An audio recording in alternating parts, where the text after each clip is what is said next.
Right, and we're live. Right. Hello, everyone. Welcome to the show. This is a casual, laid-back chat with Tharium and another bloke who goes by the name of Mercian. This is, we're just going to talk about the news. We're going to talk about what's going on in England. Oh, sorry, I forgot to mute it. That's so unprofessional. Now I'm just talking in my ear. So we're just going to talk about the news and have a little bit of a chit-chat. And I guess... I made a video about it yesterday, but so I pretty much said everything I wanted to say about it yesterday. But I guess the subject that is on everybody's mind is raising the flags, and I think it's a sea change. I think this is the beginning. I think this is wonderful. I think this is the best thing I've seen in 10 years, sitting on the internet and commenting on what's going on in the world.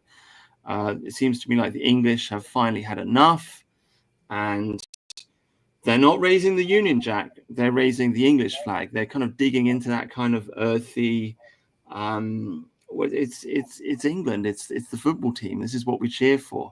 We don't cheer for Britain when we're playing the football. We cheer for England. It's more Germanic. It's ethnic. The British flag is a combination of England, Scotland, and Wales. England is just us, and it's kind of us against the world. And so it seems like the people of England are waking up at last. I'm very happy to see it happening. My greatest worry is that it's going to get co-opted by a bunch of neo-Nazis, and they're going to try and post the 14 words everywhere and do all this kind of nonsense, because I don't think the English people are interested in that. But I'm very happy about it. What do you think, Tharium? Yeah, especially the English flag is different from the Union Jack. The Union Jack's still good. It's good that when the people are posting that too, flying that. But the English flag is definitely different. And they've been trying to relegate that to nothing more than football because of it is an ethnic flag. Yeah. You can say the British Empire. Well, all these Indians and stuff, they were part of the British Empire, but they were never English. So they can sort of try to claim that they're Britons. I wouldn't say so, but there's that there. The English flag isn't. And you see in Scotland and Wales also seeing some them flying their flags as well in a few places. They're sort of following. One of the interesting things, I also seen some other flags which are quite good. I saw in one of the protests, I saw some people flying the 3 lions of the Plantagenets. So, going much older English flags for that. There was someone trying to fly they got a bit wrong. They were trying to, I think they were supposed to be going for the white dragon of the Saxons, which was their battle standard of Wessex. But they got a bit wrong. They sort of got just the Welsh flag, but with a white dragon, when really it's supposed to be a white wyvern. But they're trying. The thought's there, and that's also a really good one. So I like to see the flying of the Shires. I mean, when's that going to come out? I guess. I don't know what people think. Is that really ethnic, or are we getting muddled? But anyway, it would be good to see. If I was King of England, I would be organising I don't know, sporting events between the Shires. You know what I mean? Like some kind of I think all the county flags go back a long way. Yeah. Very early Anglo-Saxon times where all these county flags came from. Yeah. What do you think, Mercian? Welcome to the show. Yeah, thank you for having me. It's been great. They've raised the colours near me. They've spray painted some of the zebra crossings, and few too many Union flags for my liking, but you can't knock them for that. It's great that they've picked the old St George's Cross, because the left are obviously going into full meltdown. The whole St George's from Turkey, and it's from that landmass, but that was a different ethnic group back then. He was a Roman, yeah. Cappadocia, was it? Yeah. It's sort of and trying to attribute Anatolia, it to I think it was. Yeah. So it was a Greek Roman, but yeah. Yeah. you know, but not that it matters. I mean, that they're trying to paint the idea that the St George was Arabic, but that's the impression you get. Yeah. So, like, you know, and I often wonder about sort of 2,000 years ago. So we've got the disciples Matthew, Mark, Luke, and John. I mean, who in the Middle East actually carries those names? Yeah, it's a good point. I mean, when I look at the English flag, I always just think it's the Templars flag. It is, yeah. I mean, as far as I understand it, was Richard the Lionheart who started waving it when he went on the Crusades, and that's how we really picked it up first. Yeah. He was the first, and obviously it looks very much like the flag of the Templars, and of course, doesn't Georgia? Doesn't it have basically the same flag as us? I think. Yeah. Same patron saint as well. Yeah, so we're a Crusader nation. Like the English are literally the Crusader nation with the Templar flag. It's awesome. Yeah, Saint George was picked because he is a warrior. That's the main thing, and we are a warrior people. Like no other nation. I think we've done more wars than any other nation in history.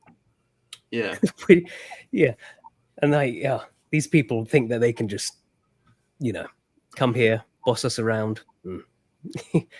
Don't know about that. Well, it's that. I mean, it's the poem. Maybe I'll just look it up and find it so I can read it out. But the Kipling poem, as I mentioned in my video, it is the beginnings. The English began to hate, and time will count from the day that the English began to hate. Yeah. So I mean, it's about. It wasn't the Anglo-Saxon begins to hate; it's the English begins to hate, and specifically, he was talking about. Well, the Germans, because he wrote that poem in the First World War. So it's just very interesting because this is an ethnic flag. This is not white nationalism. This is English nationalism, but it's English nationalism with the recognition that the English race is a white ethnicity. You see what I mean? Because the problem we've been facing for such a long time, in my opinion, is we've had this pan-European white nationalism on the internet, which has been trying to lump the English in with the Germans and the French and the Irish and the Italians, etc., etc. And it's just like, well, okay, I mean, this is fine. I don't have a problem with identifying as white. I am European, but we also have our separate ethnicity and our separate nation that has been built by this ethnicity. And we've been fighting against these other white ethnicities for a long time. We have a shared culture, and it's been a back and forth. But in order to throw off the shackles of globalism, I think it's necessary that we dig into our own nation and our own ethnicity instead of some kind of like pan-European white identity. Who do you think? Go on. I was going to say that. Yeah, I was going to say that's sort of like one of the things I think we have more potential going forwards is because of that. We are an actual people, whereas America, they've just evolved into white, black, which is what is that? That's nothing. That's not a history. That's not a people. That's just a physical description. Yeah. I was about to say this is what happens when you import American racial grievance policies to Europe. It just doesn't fit. No. I mean, the other thing is sort of like the white caucus over in America is made out of all sorts of Europeans. You know, Irish, Italian, German, Swedish, the Eastern Europeans. Yeah. One of the things I love is just seeing from Americans is there'll be someone who's like their parents came over to America from Eastern Europe. They're Polish or something. And then they'll still, like when talking to Brits, they'll go, yeah, we kicked your ass in 1776. Who's this we, Polish boy? You just got off the boat. Right, yeah. Well, I mean, in my opinion, what's gone wrong with the Americans is they've got daddy issues. They are an English colony. They speak the English language. We created them. Specifically, it was King James, Jamestown, which was the first colony which actually survived. They never seem to celebrate it. They always want to talk about the Mayflower, but they never talk about King James, who, funny enough, was a Scottish king. So there you go. I mean, how does that make sense? But it is an English colony, and but because they had this Masonic revolution in 1776, they identify with the revolution, and they identify with the Constitution, and they identify with the values of the Constitution. And so it's like they've become the first civic nationalists because they've cut off their connection with their ancestors, and they've just said, well, we're just American now. We're not English. We don't want anything to do with those people. They know that they come from us, but they're in denial of it. We don't want anything to do with those people over there. And so they've kind of shot themselves in the leg because they've got an identitarian crisis, because now their country's being filled up with foreigners, and these foreigners are claiming that they are American too. And what can the Americans say in return? They can't turn around and say, well, you know, this is an English colony founded by English people. They can't do it because they've got daddy issues and they refuse to do it. So now their country's being basically conquered by Mexico. There was this discussion with the founding fathers early on after their independence, and with a split between some of them going, well, we're English people, right? We should only have English people. And others were going, no. Everyone can be American. Of course, it was the Civnats who ended up winning that. I think Benjamin Franklin was saying, no, we can't have Germans. They just won't get it. They're swarthy and they won't get it. Yeah, base Benjamin, he did. He called the Germans swarthy. Yeah. Even Lothrop Stoddard, right, who, funny enough, I just heard Tucker Carlson talking about Lothrop Stoddard, of all people, the disciple of Madison Grant, the famous, the famous scientific racist of the early 20th century. Lothrop Stoddard's the guy that wrote the book on the rising tide of brown color and white supremacy. I think the word white supremacy comes from him. He did not have a high opinion of the Germans at all, which is hilarious. Who does? Yeah. The swarthy Germans, you know. So yeah, I mean, anyway, that's the problem with that nature, that country. They've got daddy issues, and they're, because they've got daddy issues, then they don't know who they are. They're spreading this poison all across the world. Yeah. Because you look at the other great nations, that you look at China, they can trace their history all the way back to the Yellow Emperor, and they've got this weird, interesting mythology. I mean, I don't personally understand it. The Indians have got ancient mythology. The Greeks, the Romans, I guess even the Arabs. You know, they've all great nations, and their peoples can trace their heritage back to some mythological beginning, a mythos. Which is transcendent, which is like kind of beyond time. It's not in history. It's before history. We don't really know when it happened. It's legendary. It involves dragons and goblins and giants and trolls and gods and goddesses and heaven and hell and battles. And it's awesome and it's inspirational. And it may not be real, but the story is there, and you can look to it and you can think, wow, you know, that's kind of awesome. That's where we came from. But the Americans can't do it because they've cut the cord. They're almost like communists with their zero history idea, where you restart the calendar from year zero. And so they don't know who they are. They're like a ship at sea without an anchor, just getting blown this way and that. And I think the only people that can actually save them is us, the English, because we are their father. And we're the only people that can say to these stupid Americans, look, guys, you're English and you've got daddy issues and you need to grow up. But we can't do it because ethnats in England are obsessed with German nationalism. So, I mean, that's the way I feel about it. That's why I feel this is so important, because America rules the world. America is spreading multiculturalism across the world. America is spreading LGBT and transsexuality and transhumanism and Silicon Valley, and I mean, a massive out of control spiraling debt crisis, which is just going to explode in everybody's faces in about a decade's time. It's spreading all of this poison all across the world. And the only people I think who philosophically can get a grip on these people and calm them down and put them on the right path is us. Yeah. It's interesting takes. Most people can America invade England and no. take away the Starmer. But what I was going to ask, because we touched on it earlier, the globalists, and maybe you hinted on this. Who are the globalists? Is it the global American empire? Is it the EU? Is it certain other Middle Eastern states or other states across the world? I mean, in a kind of Adam Smithy way, is like certain countries do certain things? Was America the author of this? It was the EU's the enforcers. Do you see what I'm saying? You're asking me what I think. I'm asking the panel. Yeah, it's a tricky one.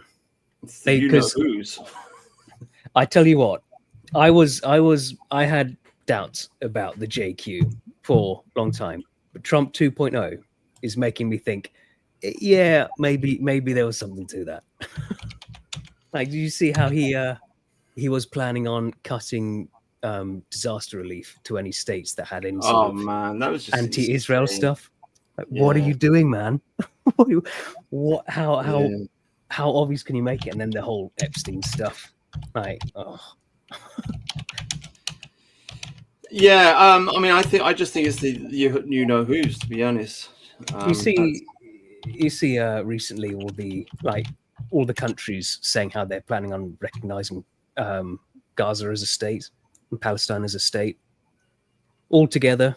Like, there's clearly been some coordination there, and like people have mentioned, it's probably because this makes it some legal mechanism for them to just take in all the people from Gaza. We can just take them all in as refugees, and it's easier if we recognize that as a state. And who set that up? And of course, Netanyahu the other day was saying how they are in talks with other countries about taking in Gazans. It's like, why do you do this to us? Yeah.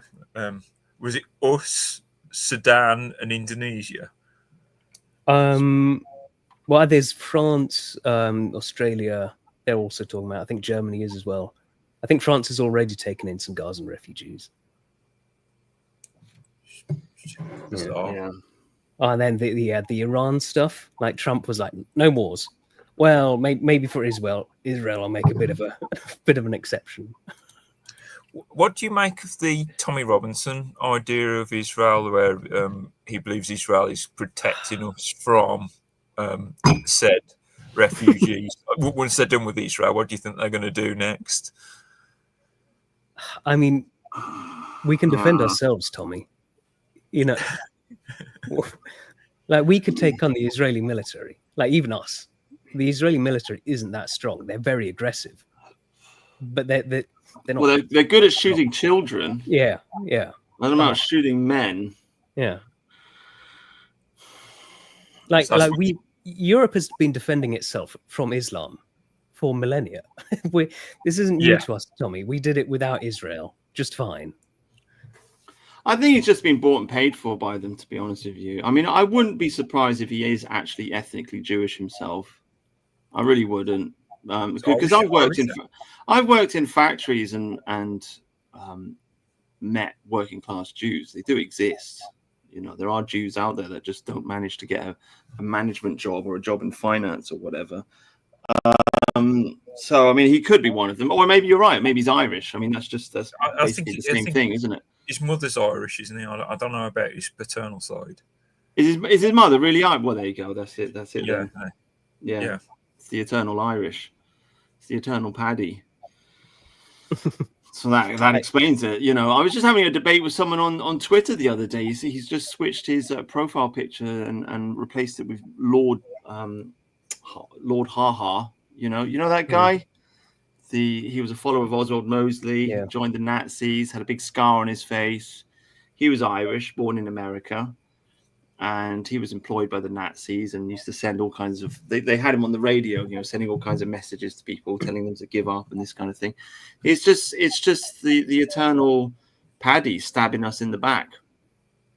Saw video yesterday. It was from these two.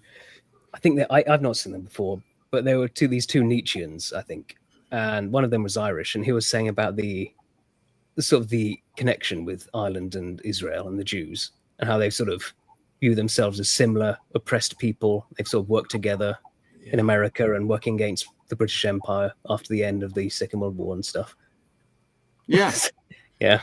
Yeah, no, it really is. It's like the old alliance, because Scottish people are Irish, right? Scottish people are Gaelic, so they're basically Irish. And what happened when Longshanks kicked the Jews out of England? When a lot of them went up to Ireland, and what did they do? They formed the old alliance with France. I mean, I don't actually know if the Jews were involved in that, but nonetheless, Scotland and France formed an alliance against England, and we got caught in the 100 Years' War because of it. So the Irish have always been aligning with foreign powers against us. They've been our enemies for a long, long, long, long time. It's been 1,000 years of conflict with these people. Yeah. Well, again, people forget this, but Ireland was as neutral in World War II as Switzerland. Yeah. Ireland was what? Neutral in World War II. Yeah. Well, I think Napoleon wanted to land in Ireland to take us from that angle, and I think Hitler was thinking about it as well, but they didn't get away with it. But it is a threat, because then we get caught in a pincer movement. This is why I just don't have any sympathy for them at all, because it just boils down at the end of the day to basic military defense. Like we have a fortress here, and we need both islands for it to work. It's never actually happened, but it could theoretically happen that the Russians or the Chinese or the Germans or the French or whoever could put military bases in Ireland, and then we're getting caught in we're getting bombed from both sides, and that would be terrible for us. So we need that island to be ours. And so I just don't have any sympathy for their complaint, to be honest with you. I don't have time for it. No. Also, enough. I mean, I do think. I've got to remove the other one. Also, I think that I do think that the Irish, in particular, they've only ever had one problem, which is us, because geographically speaking, we physically protect. Yeah, like they have never had to deal with the Germans or the French or the Spanish. No. Like we did.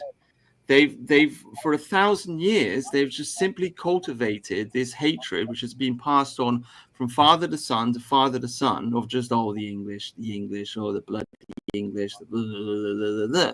They are a nation of complainers.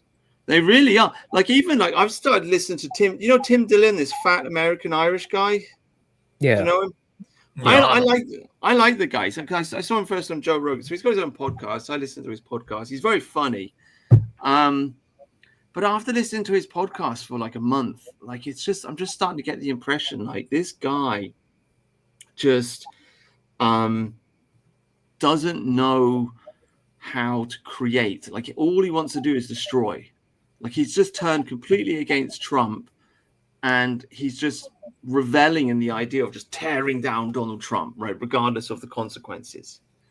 And he's got a point about the whole Epstein file and all of that. I mean, it's okay. Like I understand, but it's just, I don't know, man. Like I just think they're very good at starting revolutions and tearing things down. They're not necessarily so good at building things. Well, no one did the bedfellows with the French. When do you think the animosity started with hating the English? Did it start with Cromwell, or was it way before then? It was Strongbow, wasn't it? Conquered them. It was the Normans that conquered. We didn't actually conquer them. It was the Normans, to be fair. But they equate us with the Normans. They think like we're the same thing. Mm. Yeah, first it was the Normans. Funnily enough, I looked it up. It was an English pope which gave the Normans permission to conquer Ireland. The only English is Pope Adrian, who's the only English pope in the history of the papacy, and he basically said to the Normans, he's like, "Yeah, take it," which is hilarious. It's considering that we ended up rejecting the Catholic Church, and the Irish are obviously very loyal to the Catholic Church, but the Catholic Church stabbed them in the back, and the papacy did anyway. Well, we've always been like, we always had distance from Rome.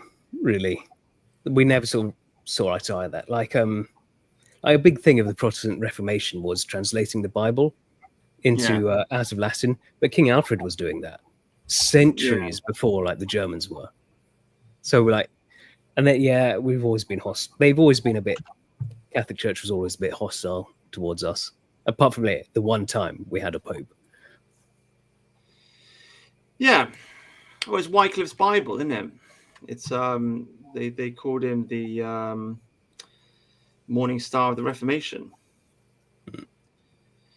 and he was the inspiration for the Hussites, and the Hussites were the inspiration for Martin Luther. And so there you go. Yeah, I think he also didn't he also play a part in the one of the. I'm just looking at his Wikipedia page right now, but like. Like, because we had a revolution, didn't we? Like the flipping Cornish rebelled, didn't they? Didn't he play a part in that? I don't know. Anyway, I can't remember. But anyway, Wycliffe's he was a Lollard, wasn't he? Didn't he kick off the Lollards? Does anybody know what I'm talking about? Am I just? I know the Lollards. I don't know who started it though. Yeah.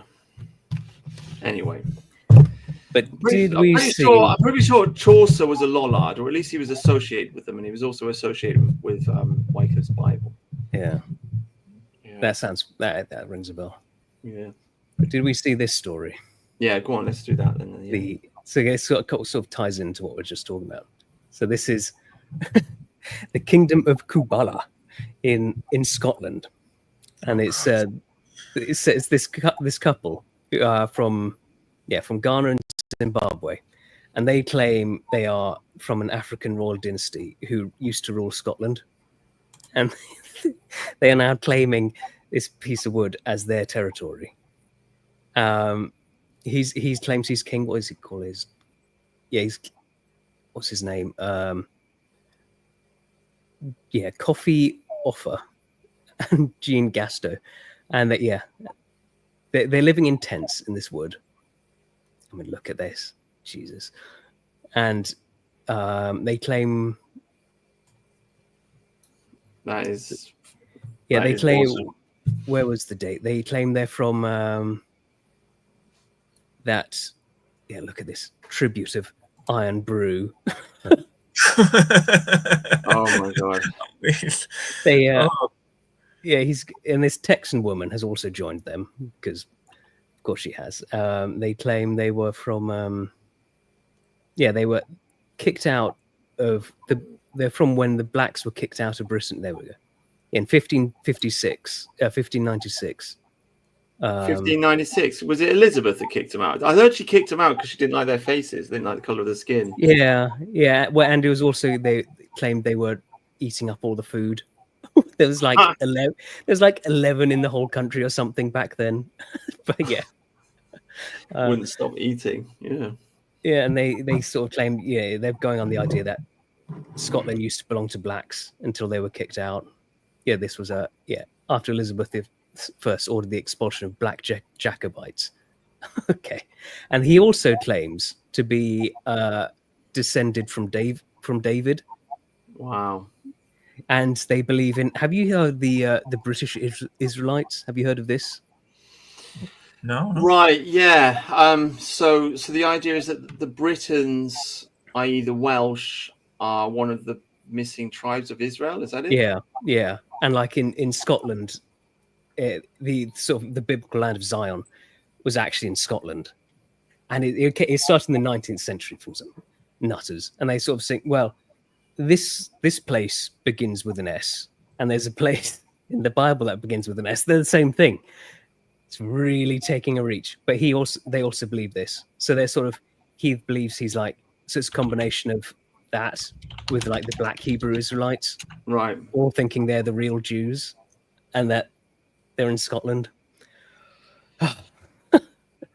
Okay. Well, I mean, I'm just gonna interject here and say that the because I'm just looking it up.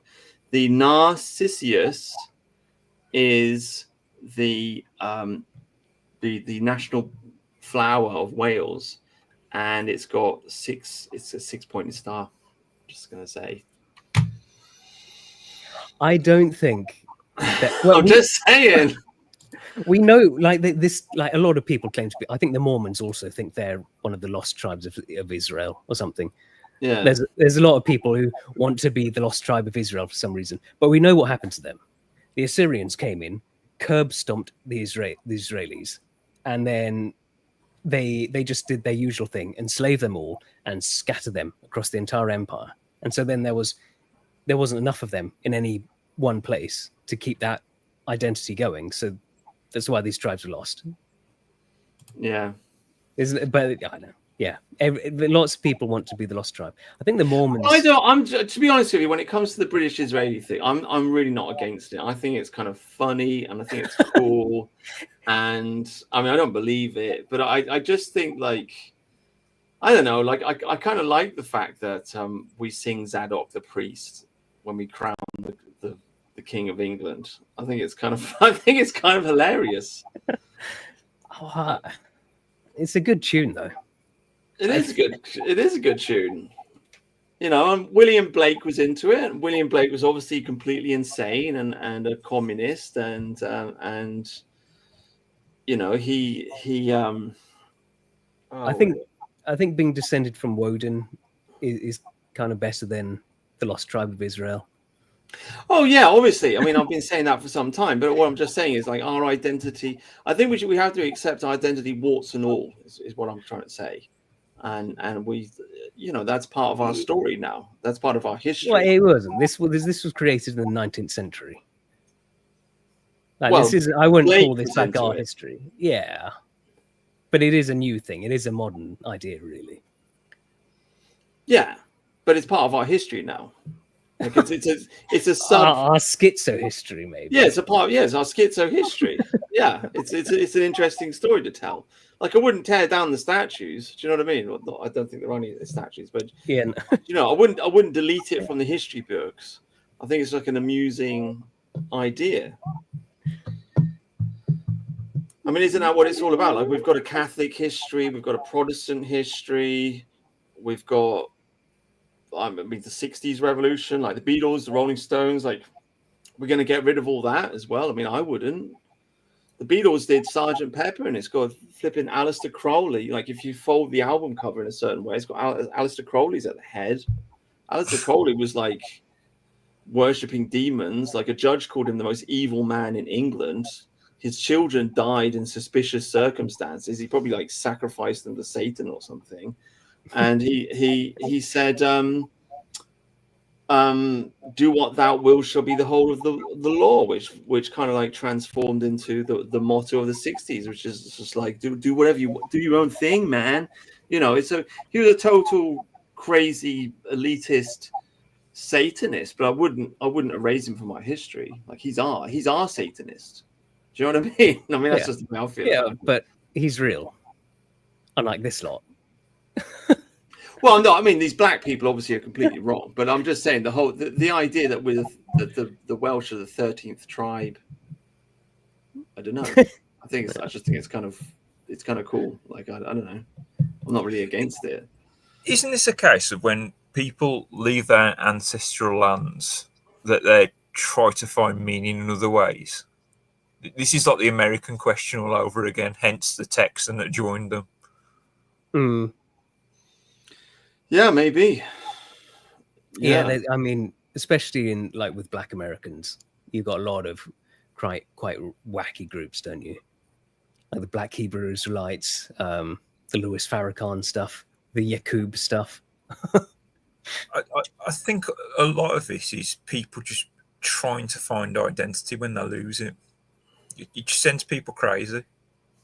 I mean, And these two Yeah. actually did come from Zimbabwe and Ghana. I think, but they've sort of come over here. Just, I mean, they're taking the piss, really, aren't they? Okay, but that's a bit different. But this Yeah. usually happens to people who've lost their identity, though. That's Yeah. a bit different for those people, but It's It's like kind you of like see, it's kind of like the Americans are pretending to be native Indians, isn't it? yeah. Elizabeth Warren, you're talking Elizabeth Warren, yeah, Pocahontas. Trump called her. about. I mean, you see it often in second generation immigrants that they tend to become more radical and more whatever the parents are from. That's usually how they go in the second and third generation because they've been disconnected from where they came from, but they don't really feel, they know they're not really a part of where they're now living at. Yeah, they're British when it suits, and then wherever they Yeah. came from when it suits. Yeah. These people are dangerous when you lose your roots like that. That's the part problem in multicultural. When you lose your roots, you seem to become unstable. Yeah. Well, when I went to school, there was a kid at school, a white kid, and his father was from Wales. And this kid just couldn't stop talking about Wales all the time. Just Wales is this, Wales is that, Wales is the best, and blah blah blah. And I just thought, like, I don't know, I just thought it was weird. And then there was another kid who's a white kid, and his father was from Spain, and he had a thing for Spain. Oh, I love Spain. Spain's the best country in the world. He even ended up getting married. He's an English guy. Well, his father was Spanish, married an English woman. You know, he's white, right? And he ended up marrying an English girl, and he gave his children Spanish names. Enrique. It's just like, what are you doing, bro? Like, such a strange thing to do. So, no, I think you're right, Mercian. Like there is like, and I don't even, because it's not like at school anybody made fun of him for being half Spanish. I mean, I don't remember anybody making fun of him. Or the guy with the Welsh father. I don't remember us making fun of him. But for some reason, I guess they got it from their fathers, maybe, because maybe their fathers just told them like how great their homeland is, or they got like this blurry-eyed, you know, kind of mystical, oh, you know, when I was a kid, I did this, that. I guess maybe like you get old and you remember when you're young, and everything's better when you're young. So maybe like his father's from Wales, and he remembers when he was a young man in Wales, and he's like, oh yeah, everything was great there, and now I'm this old cunt living in England, and I guess maybe he passed that on to his son. I mean, I don't know, but I think it's something that affects white people as well. It's not just brown people. It affects anybody, and this is my argument. I would say against the left there about why we should import everyone over to this country. It's sort of like it is not good for them.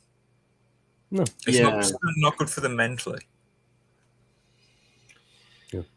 Yeah, I mean, most of the terrorists that we've like the native born and terrorists in Britain they're all second or third generation immigrants.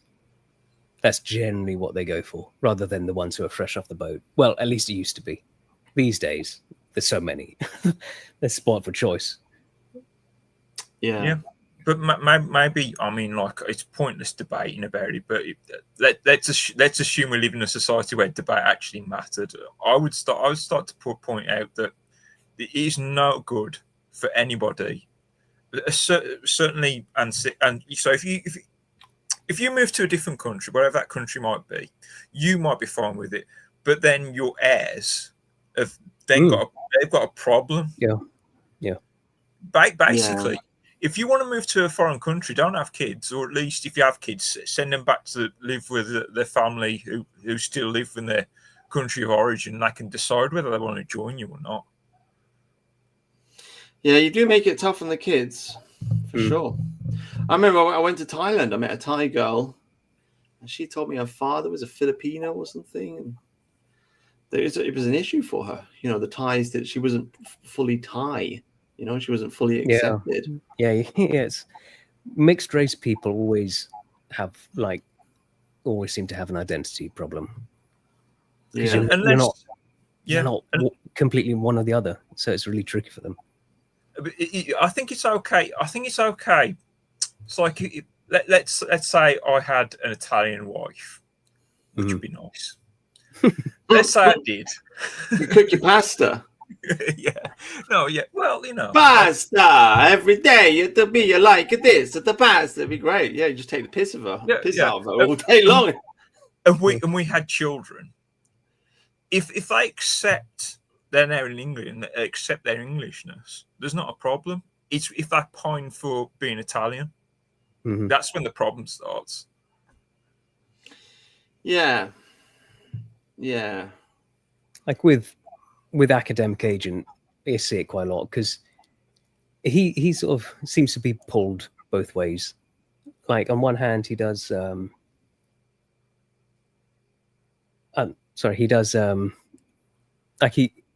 I've seen him say like how like Britain is a great, like the English are a great people and stuff, and he's sort of got that attachment to Wales. I think he does like Wales, but he's also got his Persian side, and they pull because he's got, and it's tricky for him because he's now got both ethnic enemies. He's got all his Persian ethnic enemies and the Welsh ones as well. Yeah. No, it's a tricky one. I guess the grandkids fit in. That's how it gets reconciled. Well, not always. Like the studies saying like even like third generation immigrants can have that same problem. They like no, I mean if they marry in, like if you were to marry a French girl, maybe your kids would be like, oh, you know, they'd like baguettes or something, whatever French people eat, frogs' legs or whatever, and drinking wine. Then maybe they have a little bit of attachment still to France or whatever, but their children would probably be fully English. I think that's how it works. Yeah, usually, yeah. If you've married in, then that's normally how it goes. But they don't do that anymore. It's not so much. Yeah. What do you think, Mercy? Because we've talked about this before on well, we used to do a show called the Anglo Gang. But what do you think about the mixed race? Because I mean, we've got people on we've got like Steve Laws saying just like kick them all out. I mean, personally, I just think it's a little bit too hardcore, and I just don't think the British public are going to get behind it, because we all know mixed race people. I know a girl who's half Thai, for example, and she's a nice young girl. She's got an English boyfriend and what have you, and she just seems like she's just kind of like blending in. She's not a terrorist. She's not going to blow anybody up anytime soon. And it just seems to me like I don't know, what do you want to do? Like, we want to kick her out of the country? It seems to me like the English people will just reject that, and it seems to me like the norm for most countries around the world is if you marry into the tribe, then you're in the tribe, right? Yeah, no, I think that's pretty much the English attitude anyway. You know, being part of the tribe. That's, I mean, the problem we have in this country and all across the West is that we've essentially got, well, let's call them what they are, invaders, and then going, oh, I don't like this country. It's so evil, blah blah blah. And it's sort of like, well, that's the problem. I don't really have a problem with, you know, mixed relationships. I understand. I talked about the potential problems with that, but I mean, I feel like most of that is the left sort of saying how evil we are. I mean, that can't be good either. Yeah. I mean, I just think I want this raise the flags political movement to like push forward. I want this to win. Like this really does seem to me like this is our last chance. We have to turn this thing around, and I want there to be an English ethno-nationalism, and I just want it to be something that the English people will accept. I don't think they're going to accept us like kicking. I mean, you'd have to kick Sargon of Akkad out. I mean, his grandfather's black, right? So we're going to kick him out? I mean, I don't think so. You know, it's like they are. Okay, they're not pure, but they are part of us still. Yeah, you know, they still have, you know, half of them still goes back as long as ours. they are still our people. They got a bit of extra in, but I think Steve Laws just takes that too far. It seems like it's something that's easy to say on the internet, but in real life, maybe kind of falls to pieces. Well, as I've said on stream, with the ethnos, it's sort of like it's not acceptable that I mean, that's say white British living in London is a third. I don't does that include Europeans? I don't really know what the stats are, but that's unacceptable. Mm-hmm. There should be nowhere in this country like that. There should be no ethnic enclaves. No, I mean, everyone assumes that that when we talk about deportation, we're talking about everybody, and it's as simple as this: the small boat people first, obviously, any kind of criminals, fifth columnists. We can define what a fifth column is later if you want, but that's where I start. You don't need to deport everybody, because you're either in the in group, i.e. you like the country and the ethnos that natively live there, or you don't. And I'm so sick of the people who don't. One of the the mixed race the things that I make an exception with are the ones who hate us, like that Bob Villain guy from Glastonbury. Yeah, he's got an English mum, right? But he clearly doesn't view himself as one of us. Clearly hates us. So you can go. Yeah, there is something that seems to happen with blacks. I mean, Jimi Hendrix was half white. Bob Marley was half white. Both celebrated as like black heroes. Yeah. But they ain't, In fact, funny enough, I think most of those American blacks aren't really black. They're all mulattoes. They're not black. You want to see a real black man, go to Africa. Or see some of the Africans that have come over here. You see them walking down the street. That big one guy. That one guy who broke into that woman's house from the Canary Wharf thing. Yeah. Oh, that face! What an evil face that was.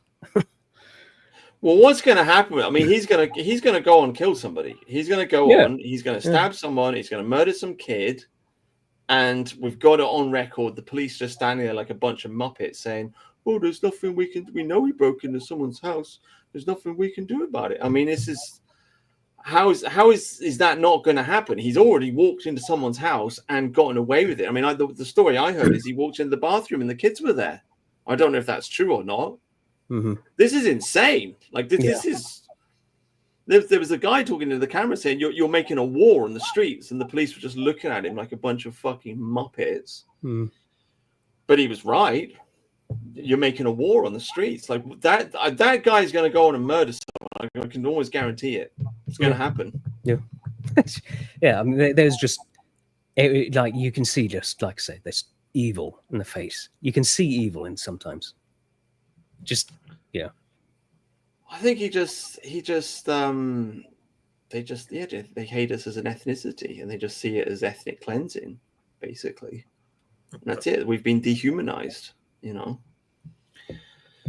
We've got Sero in chat, and he's saying about himself. But do you know him? Yeah, he's a good guy. He was adopted though, and by a British family. Got a proper British mother, and like adoption is like since ancient times. That's always been like, you're like one of us as well. Adoption's fine with me. I don't have a problem with that. Right. His wife's Polish, and she wants basically to deport all other Polish people, so she's good as well. Yeah, look, I mean, I just think we should call a spade a spade. Like, if you're half caste, you're half caste. Like, that's it. Like, what's the problem? You're half English, you're half something else. Yeah, like you can get upset about it if you want, but that is what it is, right? It's no moral judgment. It's no moral judgment. And it goes like this: you either accept you live in England or Britain, Scotland, Wales, wherever, and you like where you live, or you hate it, in which you can go. Yeah, and it's not about ethnos after that. You're either happy with the fact that you're going to be surrounded by English people, regardless of your ethnos. And you're happy about it, and you're happy to be here, and you're happy to, well, you know, or you hate us. I mean, why should we put up with ethnicities that hate us? I mean, Yeah. we're seeing that with we're starting to see the violence now against the people putting up the flags. Do you see some of the recent stuff? Oh, I heard there was a petrol bomb. Yeah. So there was a couple of guys putting up some English flags, and someone petrol bombs them. One of them, he's got just blood pouring down his face from it. Yeah. And there's you can see the fire on the ground still, and rather diverse looking police officer attends the scene, and the guy filming asks, "What do you think of this? We just petrol bombed. This is terrorism, right?" And he just goes, "Oh, I have no opinion. I'm neutral." Yeah. Brilliant. And then also there was in York, there was a scuffle where an 11-year-old kid was putting up a flag, an 11-year-old kid, right? And some Pakistani Amazon delivery driver gets into a tiff with him. The kid was probably giving some lip, like, "Good on you, well done, lad." Yeah. And so then the Pakistani guy grabs this child by the neck, starts throttling him. So the kid's dad runs out, beats the Pakistani off, so he chases him off, and then the Pakistani guy goes off, comes back with all his Pakistani mates, all tooled up and stuff, ready to cause trouble, kill him probably. But luckily, all the neighbors turn out. They start bricking them, and they and they chase the Pakis off. Yeah. And the guy says, "There's no Paki enclaves around here. If they come back, we'll be ready for them." Yeah. Yeah, we're turning into Northern Ireland and the Troubles, essentially, because it's going to be like this street is white, and it's going to be white English, and it's going to have flags all over it, and the neighbors are going to be sticking together, and they're going to be watching each other, and it's going to be like, that's your side of town over there. Don't come into our side of town, otherwise you're going to have a problem. That's what we're heading towards. Yeah, they'll have their Pakistani flags up. Yeah. No, this is what it's going to be. All of their enclaves are just going to have their flags, and our enclaves are going to have our flags, and the lines will be drawn. It's like Jim Crow, or it's like the Troubles. That's what it's going to be like. They'll end up flipping building walls halfway between the town, just to keep the two sides out from each other. Yeah, it's sort of, you can't pretend like the multicultural dream is still alive. You just can't pretend that anymore, especially with the flags now. You got foreign flags in all these enclaves compared to English and British flags elsewhere. It's just not happening. It's not happening. I mean, we talked about it. Was it last year or earlier this year? But once the mums are out complaining, like, that's it. Like, once the mums are saying, "Hang on a minute, like, I've got foreign men following my kids home from school. What the hell is going on?" That's it. Like, it's game. This is not working. This is not going to be tolerated anymore. Yeah. And I think this is kind of like a continuation of that. I mean, I remember last year, like, it blew up on Twitter that there was a school up country somewhere, and they just sent a letter out to all the parents, like, "Can you please pick your children up at school to protect them from foreigners?" Essentially, like, this is insane. We can't live like this. No. Well, I think the government's worried about something happening. I don't think anything will happen this year. I think, I don't want to say the word settle down, but we'll get used to how things are at the minute. And when we get used to the current paradigm, then something might happen. Yeah. Cause triggering event. I don't think it's going to happen this year. Yeah. Next year or the year after. We're just gonna get used to this paradigm. Yeah. Because no one's gonna make a move this year, I don't think. That'd be a fool to. I mean, Keir Starmer he's dreading every day, hoping there isn't another Southport type event, because he knows that's going to be really bad once that happens, and it will happen. You can't, this is something that's going to happen. I agree, something like that will happen. I just don't think it will happen this year, because it's a bit, we're a bit too on edge. It's like the Mexican standoff this year, but I think when people kind of forget about this Mexican standoff we're having this year, something like that will happen. I think I think that'll happen when people get a bit too used to the Mexican standoff and forget we're in a Mexican standoff. Yeah. Yeah, I mean, well, there is a seasonal aspect to it, and that autumn is here, winter's coming, and people generally don't protest too much in the winter. There are two schools of thought on the subject. There's the school where people say, well, after the summer holidays, it will die down, and we'll forget about it until next summer. There's some who say this is just going to carry on. I hope it does. They seem to be a bit smarter about it because they're not doing it every day. And that's, I think, is the key to giving it more length. You just do it like one day a week or something. You can keep it going on that way. I mean, and also, it's also, I think, in the places where they do have the protests, I think it must be a really good community building thing for them because they're all getting together, meeting their neighbors and stuff that they probably hadn't met before. And getting along. Yeah, it must be fun. Must be awesome. Yeah. I mean, the French kept the Yellow Jacket movement going for ages. Totally. I mean, it's kind of amazing, actually. Totally unreported. It's actually, I don't even know if there's a Wikipedia page on it, but I remember like quasi sort of following it when it happened. But for 2 years, from like 2018 to 2020, they were on the streets every Saturday, like clockwork, marching, like millions of them on the streets of France. They even managed to depose the president of Belgium, again totally unreported because they didn't want there to be some kind of chain reaction. But they he ran away from Parliament. I mean, there was some kind of incident. So, and then obviously he got promoted by the European Union and got another job somewhere else. But I mean, they kept it going like clockwork on a Saturday for 2 years. So I mean, I guess a similar thing could happen here. Well, I don't know if with that organized. I mean, the French are just very, very famous for protesting, aren't they? Any excuse not to work. Yeah. I think it depends on the grievance as well. I mean, people talk about bread and circuses, but certainly within Europe, I would say the English are the most oppressed group in Europe. Germans are pretty bad. They've got it pretty bad. Yeah, I suppose, but I mean, at least they have the AfD. What do we have? Reform. Yeah, yeah. I mean, yeah, can go on. Nigel had his little deportation plan. Oh, I mean, it's such a joke. Like, I had this argument again with Tharium. Like, so for all this time, Nigel's been saying, "Oh, we can't say mass deportations. We can't say that. That's terrible. That's wrong. That's dangerous rhetoric." And like they kicked Rupert Lowe out for saying that. Yeah. And now things have gone out of their control.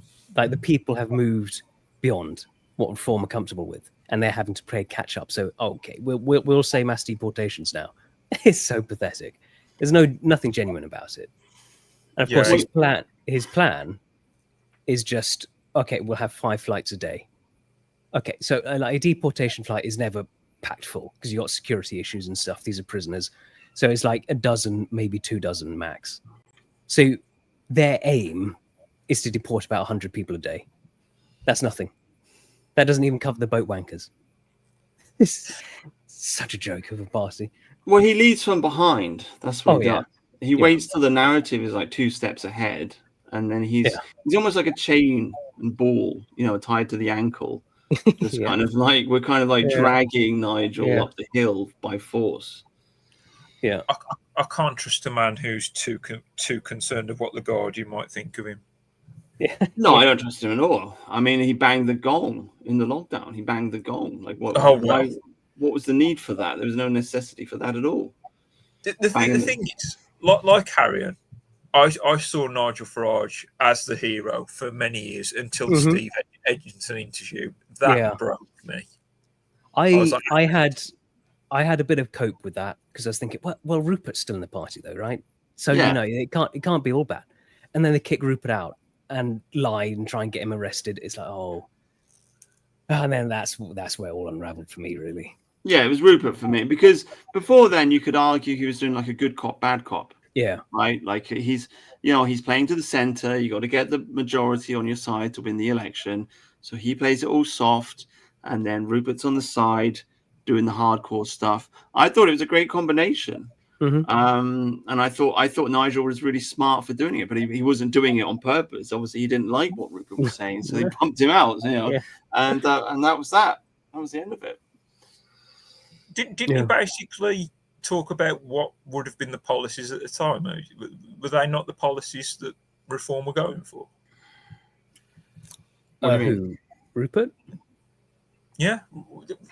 I mean, well, Rupert was harder line on stuff. Like he was saying how like the families and stuff of the child rape gangs need to go as well. Obviously, anyone who knew should be deported as well. Whereas Reform is well, they didn't do anything wrong as individuals, so no, we can't do that because human rights and blah blah blah. Liberalism, that's the liberal individual crap is like, So I say Reform are going to get into power, although it'll be a slimmer majority than people might think. They'll scrape into power because I don't. I think there's enough people now who see Nigel for what he is. And obviously, I mean, this whole thing we need to. I say we like I'm a member of Reform. This whole idea that Reform needs to strafe left to get as many votes as possible. It's sort of like, but they hate Nigel. There's no amount of strafing left that Nigel could do to get them to vote for him. That the left and the centre left and the centre right have already made their mind up on Nigel. So why are you trying to court them? At least it makes sense with the Labour strafing right. Because you're talking about the working class. And although their economics are left wing, they're still culturally conservative. It makes full sense why Labour would seem to strafe right, whether they follow up with that during their term or not.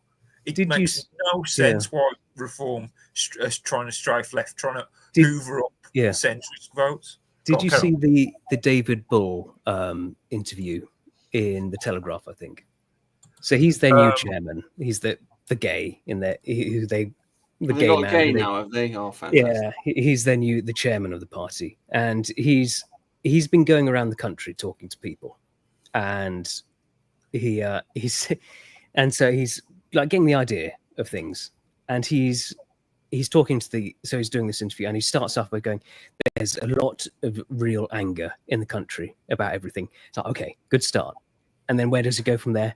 And then he goes on to say, but we're going to have to be serious and tell people things that they don't want to hear, like how there is a case for some transgender men in women's prisons. Oh, I remember that. Sake, for God's sake, this was like off Nigel's I don't know, conference, and he's got his lesbian justice advisor who's saying, it's okay to have some transgenders in women's prisons.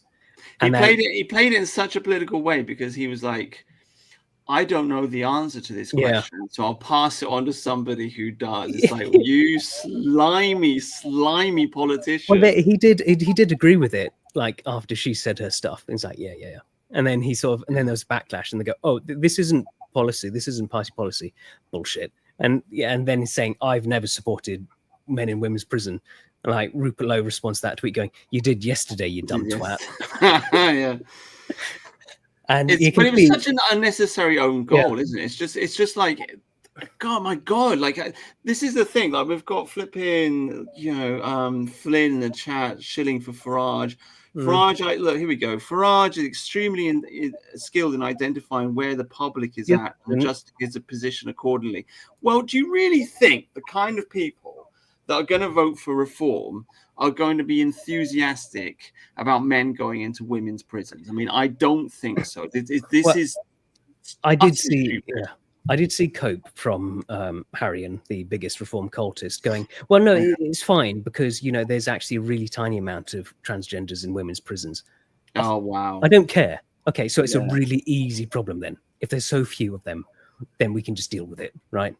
But no. And this David Bull thing going, okay, so clearly it is the plan.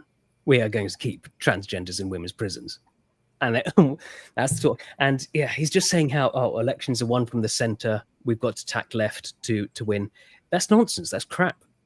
Like generally, the biggest wins are from like Boris Johnson had a huge win, and he was portrayed as the far right.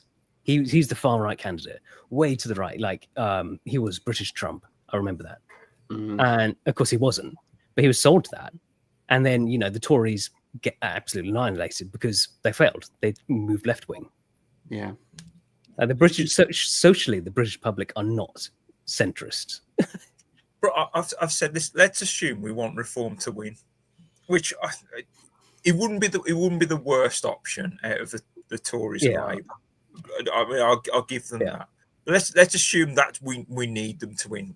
The same as Harry did. You know what my political advice for reform would be? Shut up. Don't say anything. Have the Ed Davis thing. Go on it. People will vote for you for what they think you are. Yeah. You don't say exactly. Yeah, exactly. They're in the winning position. The smart thing to do is just coast it and not say anything. So why is Farage coming out and banging on about putting men into women's prisons? I mean, it just looks like a psyop to me. I mean, maybe I'm just too deep into conspiracy theory. Maybe I've got a tinfoil hat on, but it's just like it seems like you've taken the leadership position and now you're doing everything in your power to sink the party. Well, I think reform's base. I think Nigel is a lot more right wing than he actually is. Yeah, which it helps them a lot, and they don't realise that. They're too stupid to realise that. From my point of view, it seems like that maybe Nigel's a bit scared about becoming Prime Minister. He's trying his best, much like Sunak did too. I think he wanted the Tory party to lose because he saw the next two this summer coming, and he basically went, we need to be out of power when this happens. Yeah, I think Theresa May. He saw the Afghan thing come in. Because was it you that told me, Tharium, or was it somebody else? But somebody was telling me that like he called the election on like just a few days after the judge changed the order and they could release the files on the Afghan scandal. And he was like, "Fuck this, I'm getting out of here," Yeah. I think Theresa May was also trying to lose her election because that was so awful. But you were up against Corbyn, so yeah. It's so funny that so many politicians. It's seemingly they're trying to lose, and I can only think of it that way. There's no way that many politicians are trying to win. I have a feeling, just a feeling that I think Nigel and Boris wanted Brexit to fail, but then they could we did a good fight, guys, and they can sort of build a career on that. It was all sort of building a career, so they were hoping that it would be a close loss for them, but they sort of can move on. Like we'll keep fighting for you, but then nothing has to actually change because both of them, as soon as like okay, we're leaving. Like Boris goes, nope, I'm out, and same with Nigel. It's like, well, I quit. None of them are interested in keeping Do you know the really, really interesting thing about Brexit? I remember watching Nigel come out, do an apology video in the morning saying, "Oh, I'm sorry we lost the referendum." Did he? Yeah, no, genuinely. I remember watching it. "Oh, I'm sorry we lost the referendum. We failed and I failed," almost as if it was scripted to fail. Because they tried to rig it. I saw videos being circulated, some black girl like robbing out votes and doing this, that, and the other. Of course, they tried to rig it. There was a scandal going around at the time about some Labour councillor who turned up with a box full of votes and etc. etc. I think they 100% tried to rig it, but the vote was overwhelming, so they couldn't rig it enough. So we won, and I think Farage thought we were going to lose. And we didn't, and he was shocked. So what did he do? Well, he quit UKIP, which was the dumbest thing ever, because they should have just kept the pressure on the Tory party to force the thing through. I think he's a terrible leader. I think he's 100% agree with you, because I mean, all I keep thinking about with Nigel is this called Nigel delivered this Brexit, and I just think. Was it because he was holding the ball in UKIP at the time rather than Nigel delivered it? Yeah. It's a theory I've had before. Obviously, the true believers sort of like, no, it's Nigel and everything. Nigel is our only hope. But it could have been any leader of UKIP at the time. Yeah. Yeah, I mean, the Brexit vote happened off the back of Rotherham. The Rotherham story broke in 2012. I think it was 2012. People were pissed off. In 2015, I voted for UKIP, first time I ever voted. But of course, the Tory party got in with a big victory, a landslide victory, because Cameron promised a referendum. But the whole country was furious about Rotherham. Yeah. That it's was actually what. David Cameron that delivered Brexit when you think about it. We should be Yeah. thanking David Cameron for it. Yeah. He was funny because he also was saying, "Oh, I will stay on if we leave. If we leave, I lose, but I'll stay on." He also was like, "Nope, I'm off." Dealing with it. Yeah, he buggered off, because essentially what they did is essentially before Rotherham, right? The myth was there that this multicultural project was sort of working. After Rotherham, that's it. It's broken. It's done. It's taken another 10 years for the rest of England to catch up, but people like me and you guys and the people on the internet, we knew it was over, right? That's it. Mhm. It's like, okay, fuck that. These people have got to go. And the politicians, and this translated into the Brexit vote, and the politicians have just played the game of like, we'll just kick this ball back and forth, and we'll just wait. We'll just faff around for how long did it take? 5 years for Brexit to go through? We'll just faff around, waste the mandate that the British public have given us, and then we'll spin out this COVID thing. That'll work for a couple of years, and then look, now the Labour government's in. And before you know it, a decade's gone by. And it's like, hang on a minute. Like the Rotherham story broke back in 2012. It's now 2025. And that shit is still going on. Yeah. Like, what? Still being covered up. Still being covered up. Yeah. And they don't have a solution to it, because there is no solution to it except kick them all out. So their only solution is just keep ignoring it until there's so many of them in the country that we just get conquered by Islam. That's the only solution. I think right? Yeah, because I think they know they can't trust the army, because the army is, at least the fighting roles, they're nearly all white working class lads. They're patriots as well. Yeah, you can't tell these people, all right, go crack the skulls of your friends and family protesting against the immigrants. It's not going to happen. So I think their only sort of chance is, just unleash the Muslim mobs on us, like an anarcho-tyranny kind of thing. Yeah. Which is exactly what happened last year in the Southport Rising, which is happening again. They're gathering again in London. Yeah. And like I said, we're already starting to see the violent response to the flags, and they know that's the problem. Like the government knows, okay, your new Brits, the device just can't stop themselves from kicking off. Anything they see is just, kill that.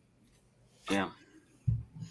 Which is why we don't need this Hitler stuff. We have to rally behind Churchill and behind Bomber Harris and all the rest of it, because every regiment in this country, they all fought in the Second World War, and they've all got their stories of what their regiment did in the Second World War. Do you think these people are going to rally behind Mark Collett and Millennial Woes and Morgoth and Steve Laws with their, at least we're not speaking German, and shitting on essentially brave British soldiers that stormed Normandy on D-Day? Do you think the average British soldier is going to rally behind that? They're not going to rally behind it. I mean, this is just basic ABC, like, duh.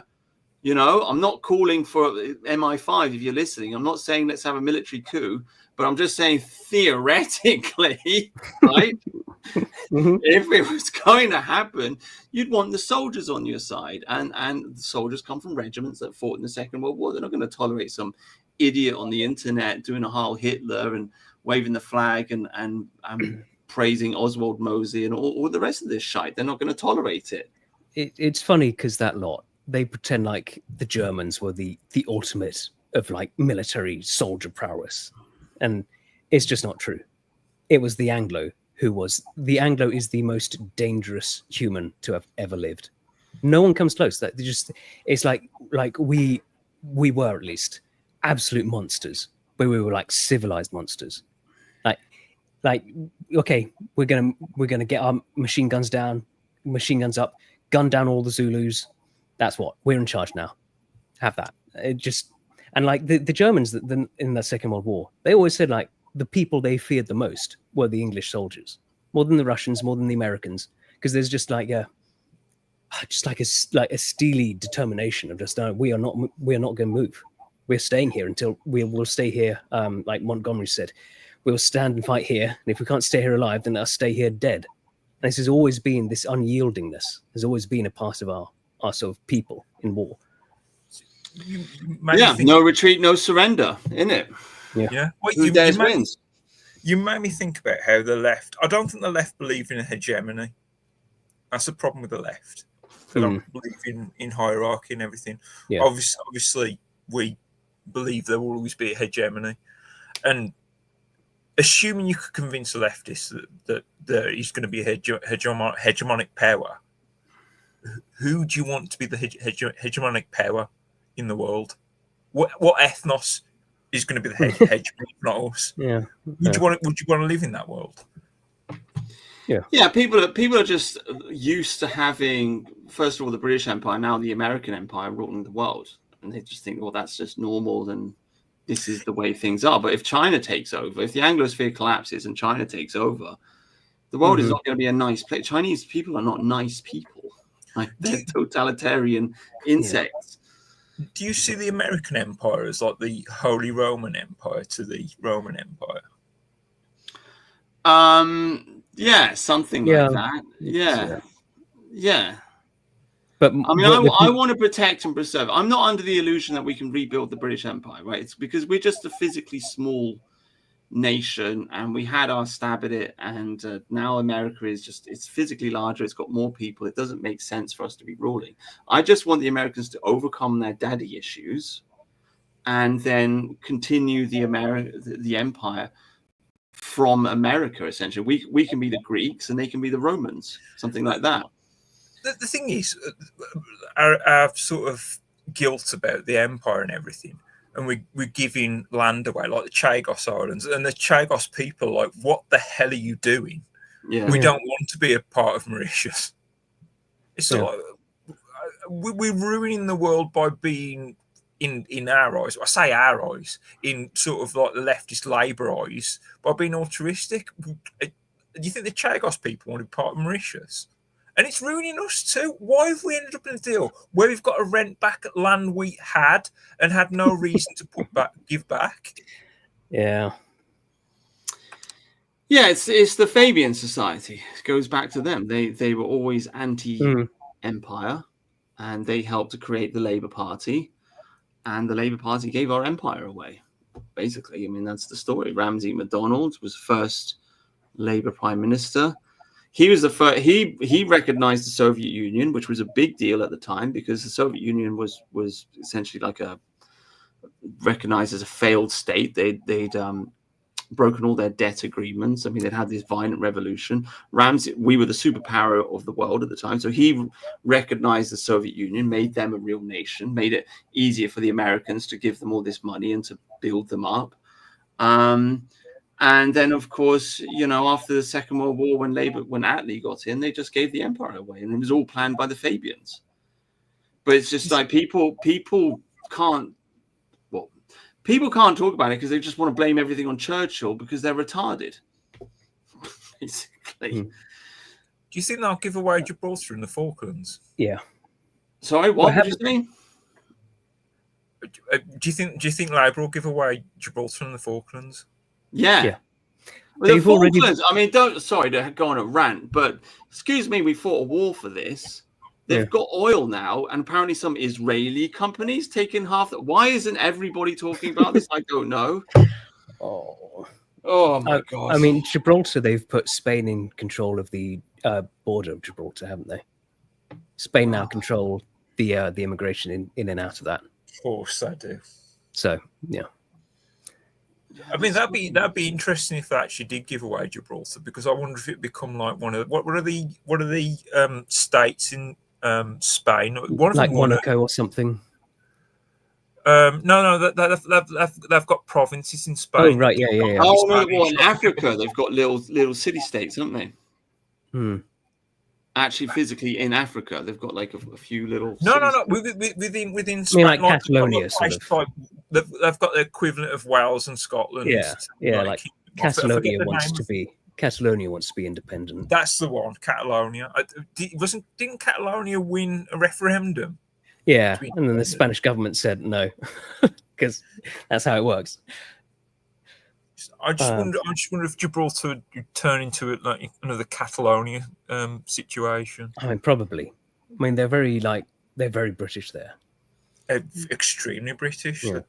You know, again, it goes back to this idea that when an ethnos is away from their lands, they become more patriotic to the lands. The same thing with Gibraltar, except the only thing that they've got going for them, at least they are on British land and surrounded by other Brits. Yeah. Same with the Northern Irish. Very, very English. Yeah. Same with me in a way. I went and lived in a foreign country, and it's like, oh yeah, wow. You've been all over the place. You have. Yeah. That's it. That's how. Like they say, travel broadens the mind. It kind of narrows it, you know, because you just realize like you don't fit in anywhere else. Yeah. I do think the Chinese trying to build up their empire, they do seem to be doing it right. Like they're just focused on resource extraction. It seems there's none of the stuff we like. We had like Kipling's The White Man's Burden, trying to civilize and uplift all the rest of the world, and that just failed, of course. Whereas the Chinese are just no, we can't. There's nothing you can do with these people. We will just extract as much resources from your countries as we can. And I feel like that's really how you've got to do an empire in these sort of places. Well, that's how we started off. It started off as a merchant empire. We didn't intend to conquer the world. We just did it by accident. We were just making money. And then we're just being awesome at being Anglos. Yeah. Yeah. Well, we literally just started off as pirates fighting the Spanish. Yeah. Like, I mean, let's be honest. It was the what's the name of the there's a word for it. It's not a mercenary. It's a free. A privateer. Privateers, yeah, privateers. You know, I like that. We need privateers back. I think they just wanted to make some money and have a good time. You know, we were just pirates that turned into merchants and then ended up creating an empire. That's the story of it. I like some of the battles, like taking over India. It was basically just like we go in and like, okay, can we trade some spices? And they're just so damn incompetent. It was like, oh, God's sake, okay, like why don't we just take over then? And so we did, and we spread, and we keep spreading because we keep having problems. And some of the battles we had so outnumbered, and like the Indians weren't like they had guns and cannons and stuff too, but we still just English steel and determination, just hordes of Indians broke against it. Yeah.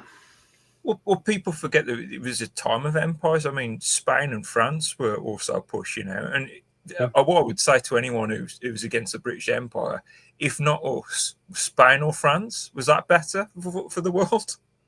Well, I mean, look at what the Belgians did in the Congo.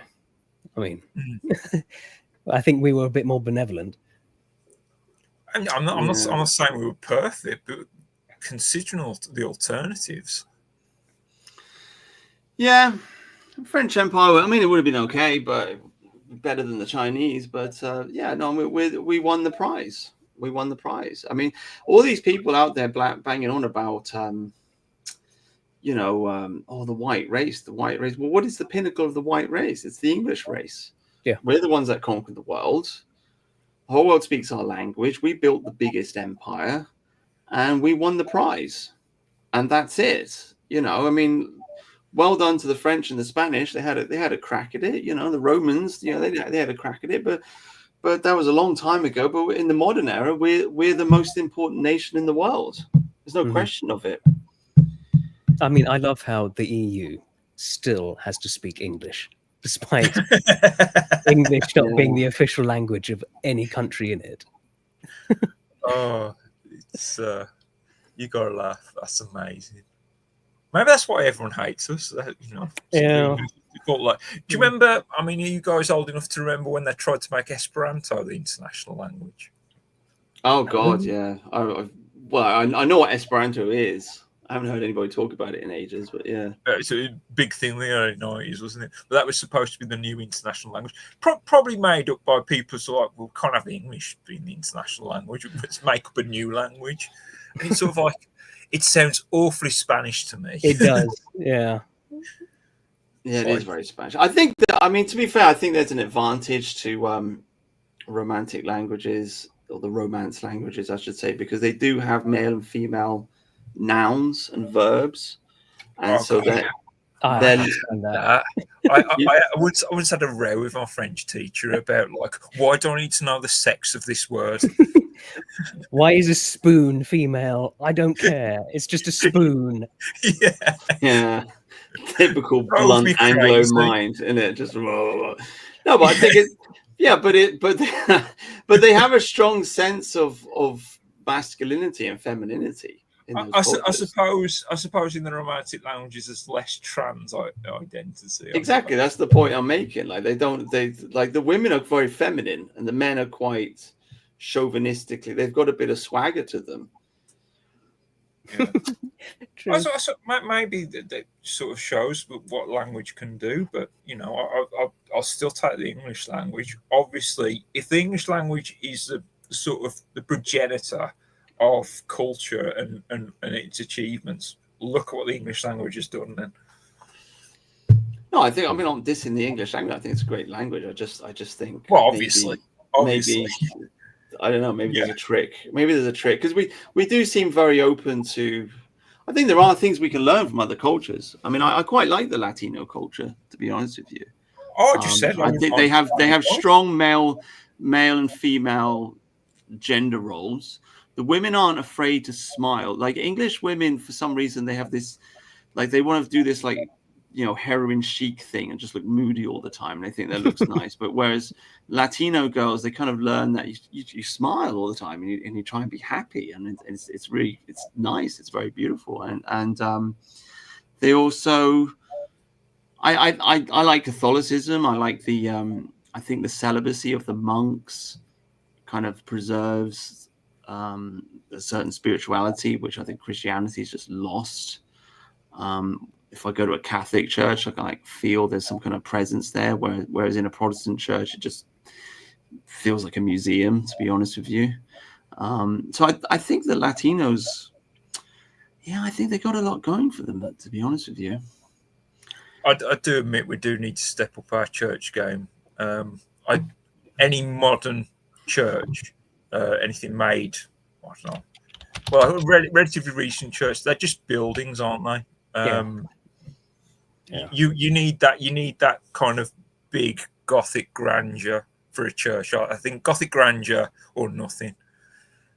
And I think Sargon's made this point. There's no reason why we can't build anything as beautiful as we did in the past. It's easier than ever. It's never been easier to build something like that. Like some people talk about like, oh, we couldn't build the pyramids today. Yes, we could. Easy, no problem. Get it done in no time. Like, build anything, yeah. Why do we build monstrosities? I know. It's like, oh, okay, this is cheaper. That's not the point of it, though. Or more efficient use of space is. Oh god. Yeah, I think we should. You know what? If we're to believe in human rights, I think we should have the human right to live in a beautiful space.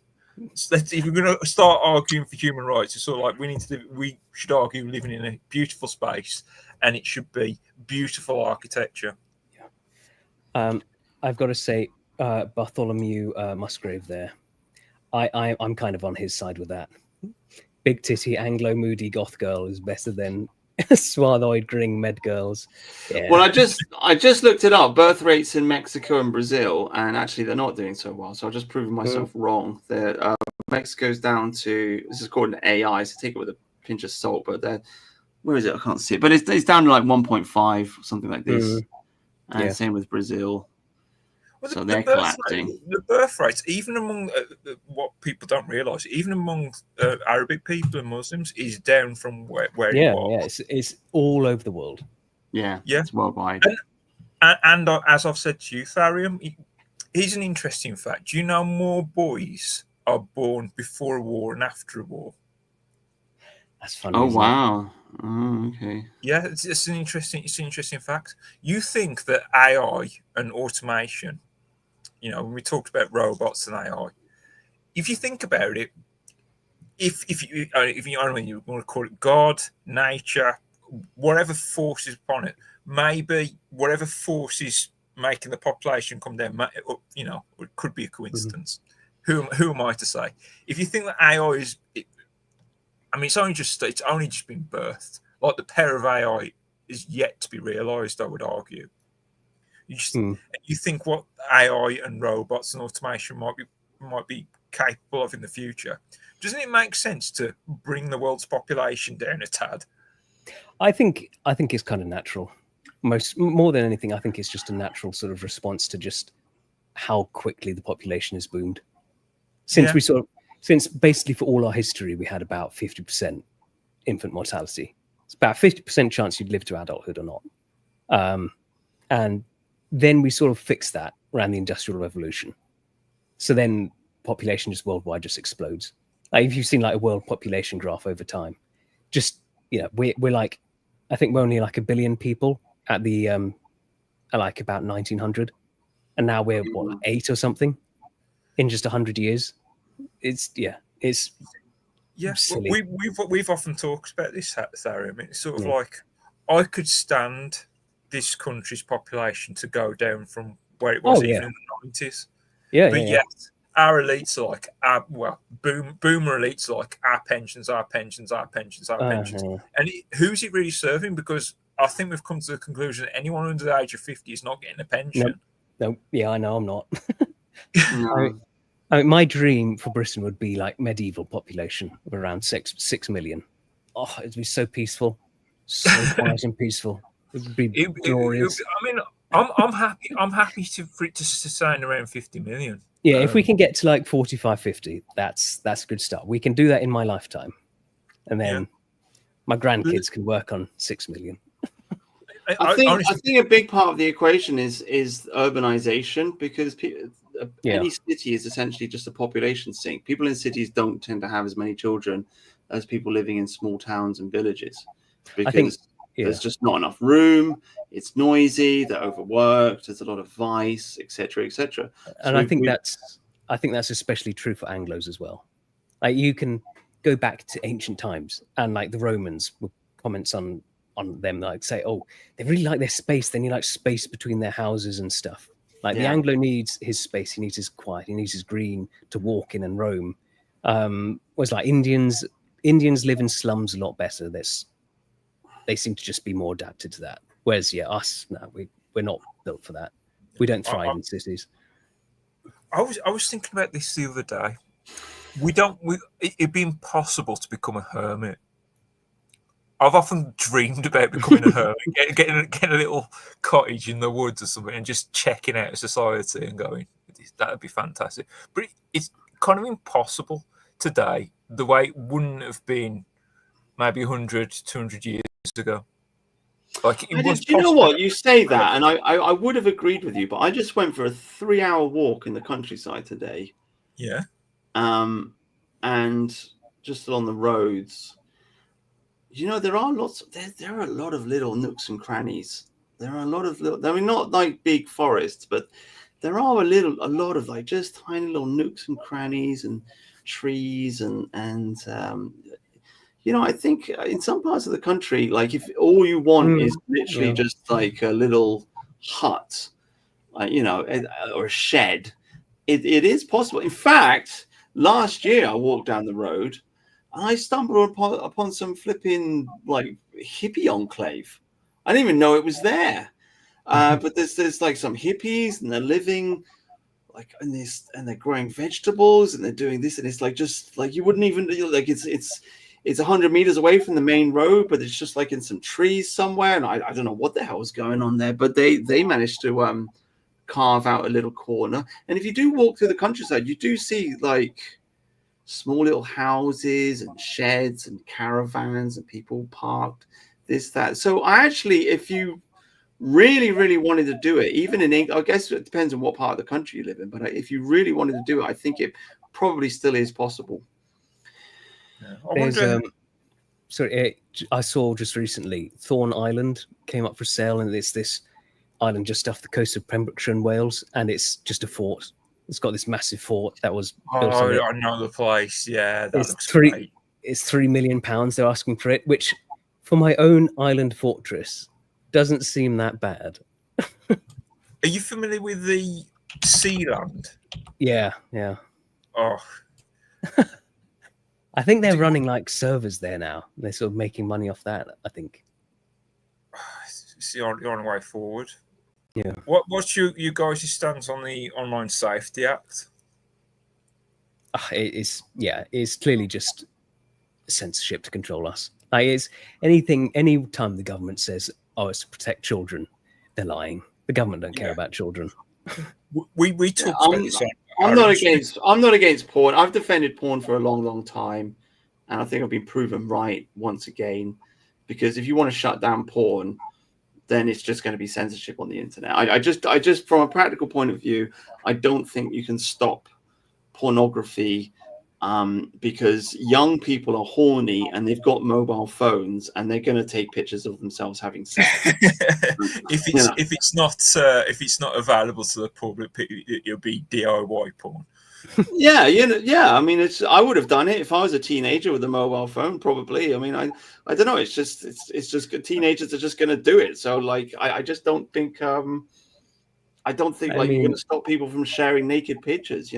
I mean, one of the things, some people act like it's a new thing when people have always made pictures of it, and then like as soon as the camera's invented, like the Victorians are taking like pornography with that. It's like day one nearly, wasn't it? Yeah. Oh yeah, it's the same with all technology. The classic example is VHS versus Betamax, and they say the reason Betamax failed is because there was no porn on it.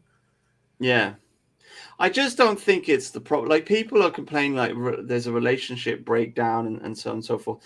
I don't think porn is causing this. The problem is feminism.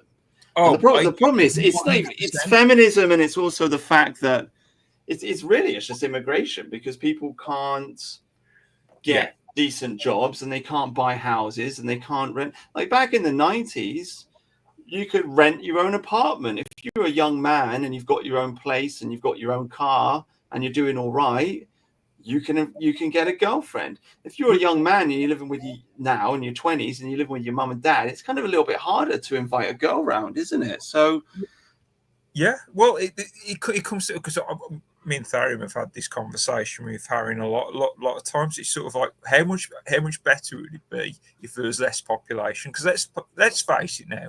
Why is the population? Well, it's there to prop up the pension funds, and two, to make boomers' house prices go up. Yeah, maybe a few other things that I can't really touch on, but that's essentially it. And I think my life would be so much better if there was less population. Firstly, I'd be able to have a fairly decent. I pine for the days where a factory worker could genuinely buy a house. Mm-hmm. Any factory worker could buy a house with a garden.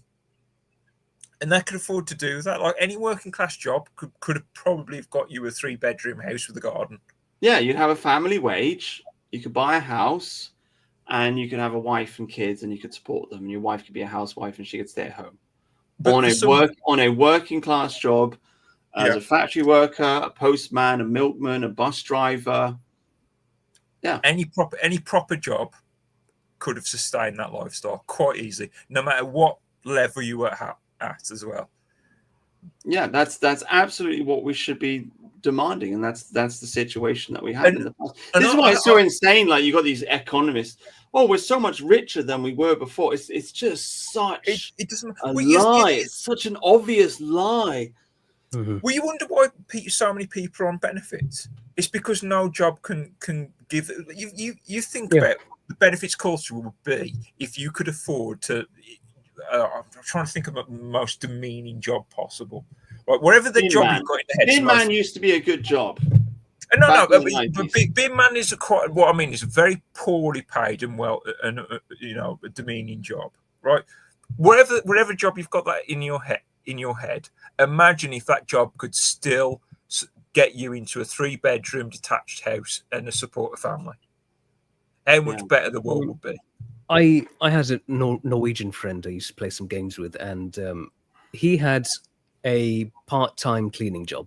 Obviously, like Norway, very rich country, and he had a part-time cleaning job. They clean like offices and stuff, and he still had his own nice little place in this nice little fishing village up in the north of Norway.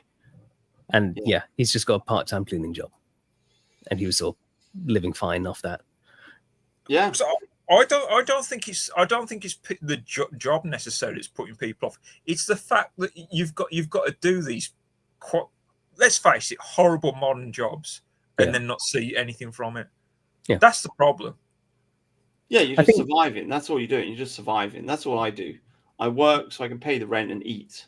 Yeah, there's nothing else. Like every now and again, I buy a book or an item of clothing or something. You know, it's basically what a job. You can contribute to society, and you can afford to have a fairly decent and revived. You know, I'm tripping over my own words here, but yeah, I think any job. I don't want to say minimum wage because that's quite a modern term, but any job should be able to get you into some kind of reasonable living accommodation. The idea that you think about these single bedroom studio apartments, and you think about the kind of job you've got to get even those.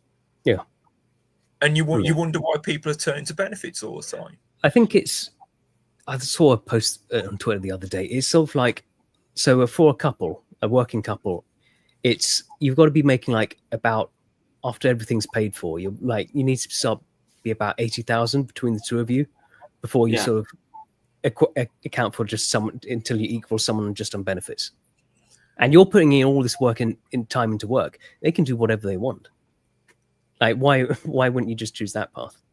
And also, I think somebody else on Twitter was pointing out it's like 27 million people working, supporting everybody else in the country, something like this. It's way less than that. The actual people, because you've got to be making, because you've got to be making like, I think it's above £50,000 before you sort of become a net tax contributor. Yeah.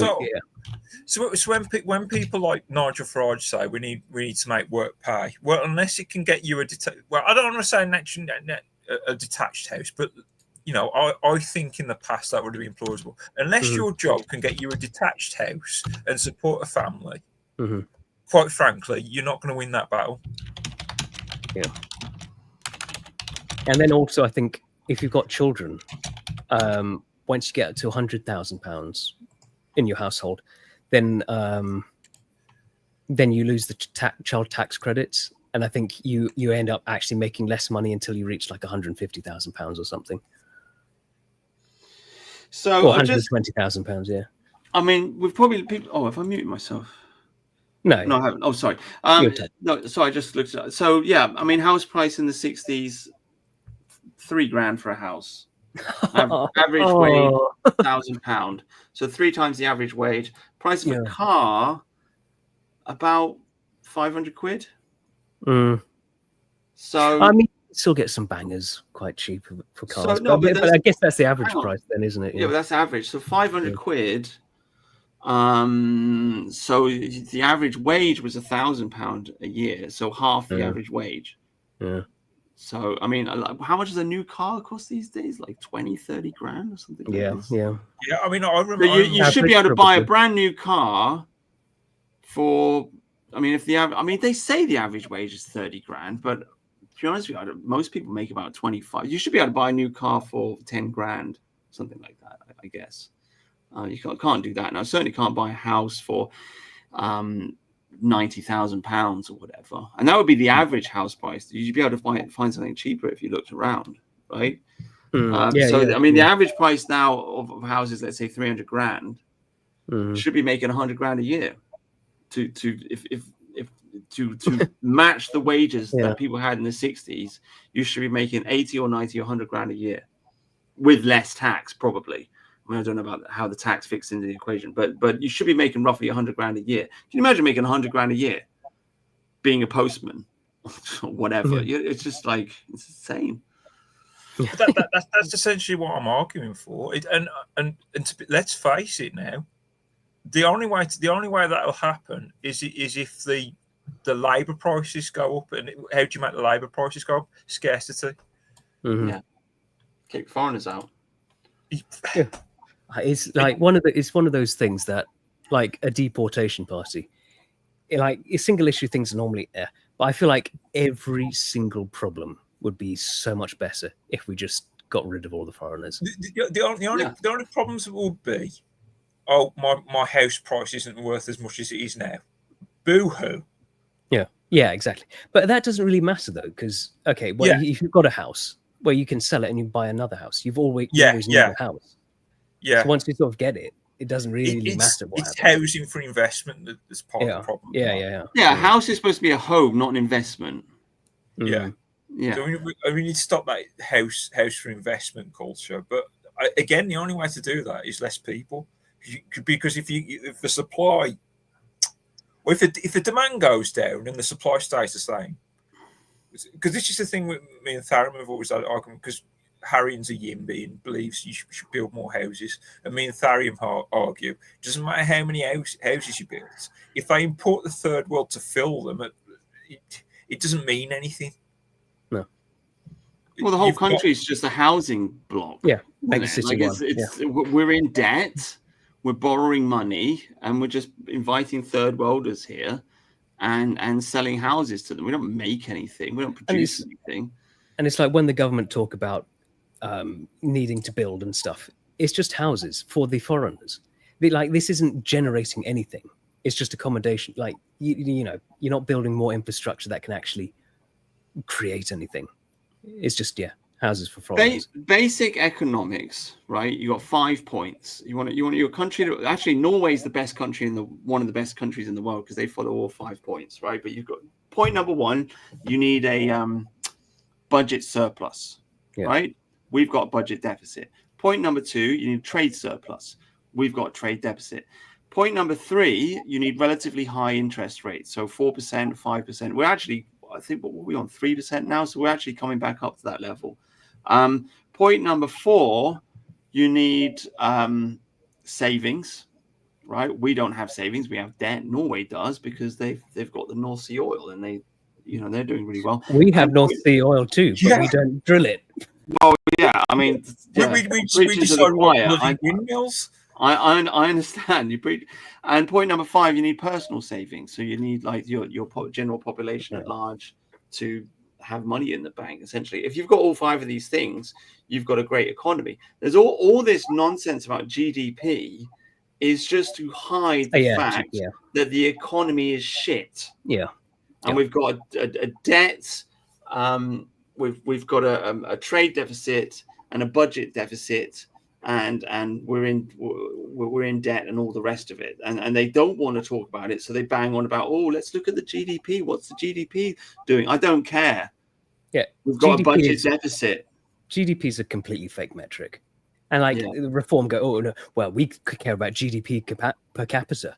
It's still crap because you're measuring crap. Doesn't matter if you do per capita it. Yeah, it's basic. Like, ask anybody. Basically, you need a budget surplus. You cannot spend more money than you have. This is just like the most obvious thing to anybody that's got a brain.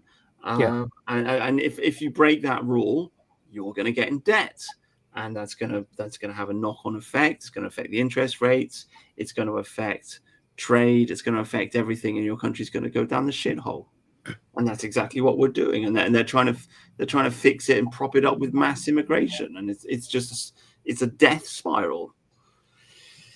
Do you remember last year the Bank of England said about how we've got too many households with excess savings? Oh man, piss off! Like, how dare you peasants think you can save money?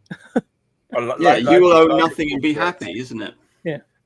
I mean, that guy from LBC is talking about 100% inheritance Oh, tax I as know. well. Yeah. I can't think of anything more evil. And yeah. Your loved ones just died. Oh, by the way, I'm going to take everything away from you. You deal with your grief. Yeah.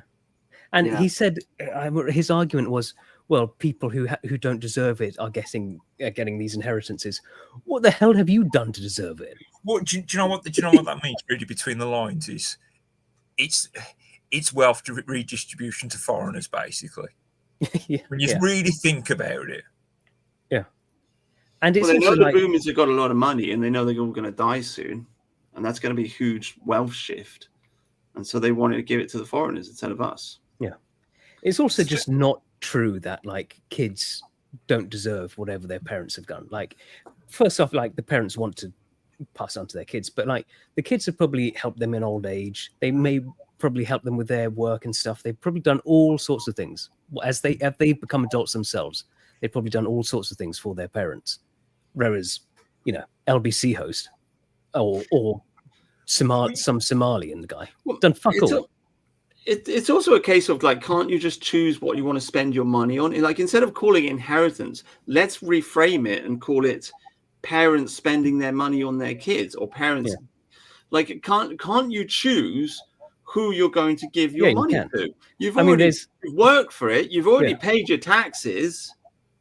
All that money's been taxed, or like half of it's been given to the government already. You've got a little bit of it left, and you want to give it to your children. And it's like, oh no, that's bad for some reason. You're not allowed to give money to your children. It's totally absurd. And there have been thinking, ultimate communist thinking. Like, you can't own anything. The state must own it. And there have been plenty of times when parents have had piece of shit children, and they've just given them nothing in the will. So, yeah, there you go. I gave it all to some cat charity or something. That's happened. Yeah. So, yeah, it doesn't just you don't automatically get it if you're a shit child. Yeah.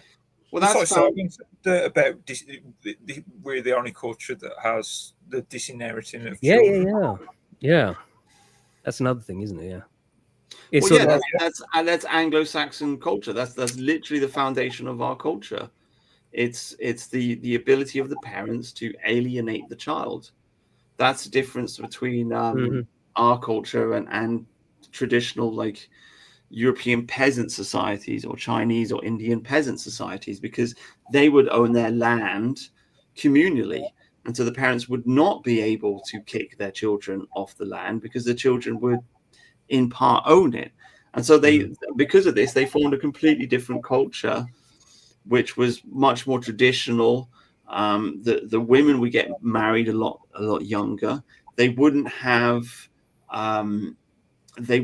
individualism. They'd have collectivism. They'd be much more conformist in their society, and you wouldn't have the building blocks of capitalism, which is land sale and a labor market, a land market and a labor market, because you wouldn't have people walking around the place selling their labor because they just work on the family farm, you see, because they own it as a commune essentially, and that they would very rarely sell the land. So you wouldn't have these foundations for a capitalist society. But we had this in Anglo-Saxon culture. You had the ability for the parents to just say yes or no to their children. We had for a long time. We've had parents, like the older generation, would live by themselves. They wouldn't live with their children. The children would always leave home, and it's expected for them to leave home. And it's really just a deep part of our culture. It's just like, all right, son, you're 18 years old now. Like, get out the door. Like, off you go.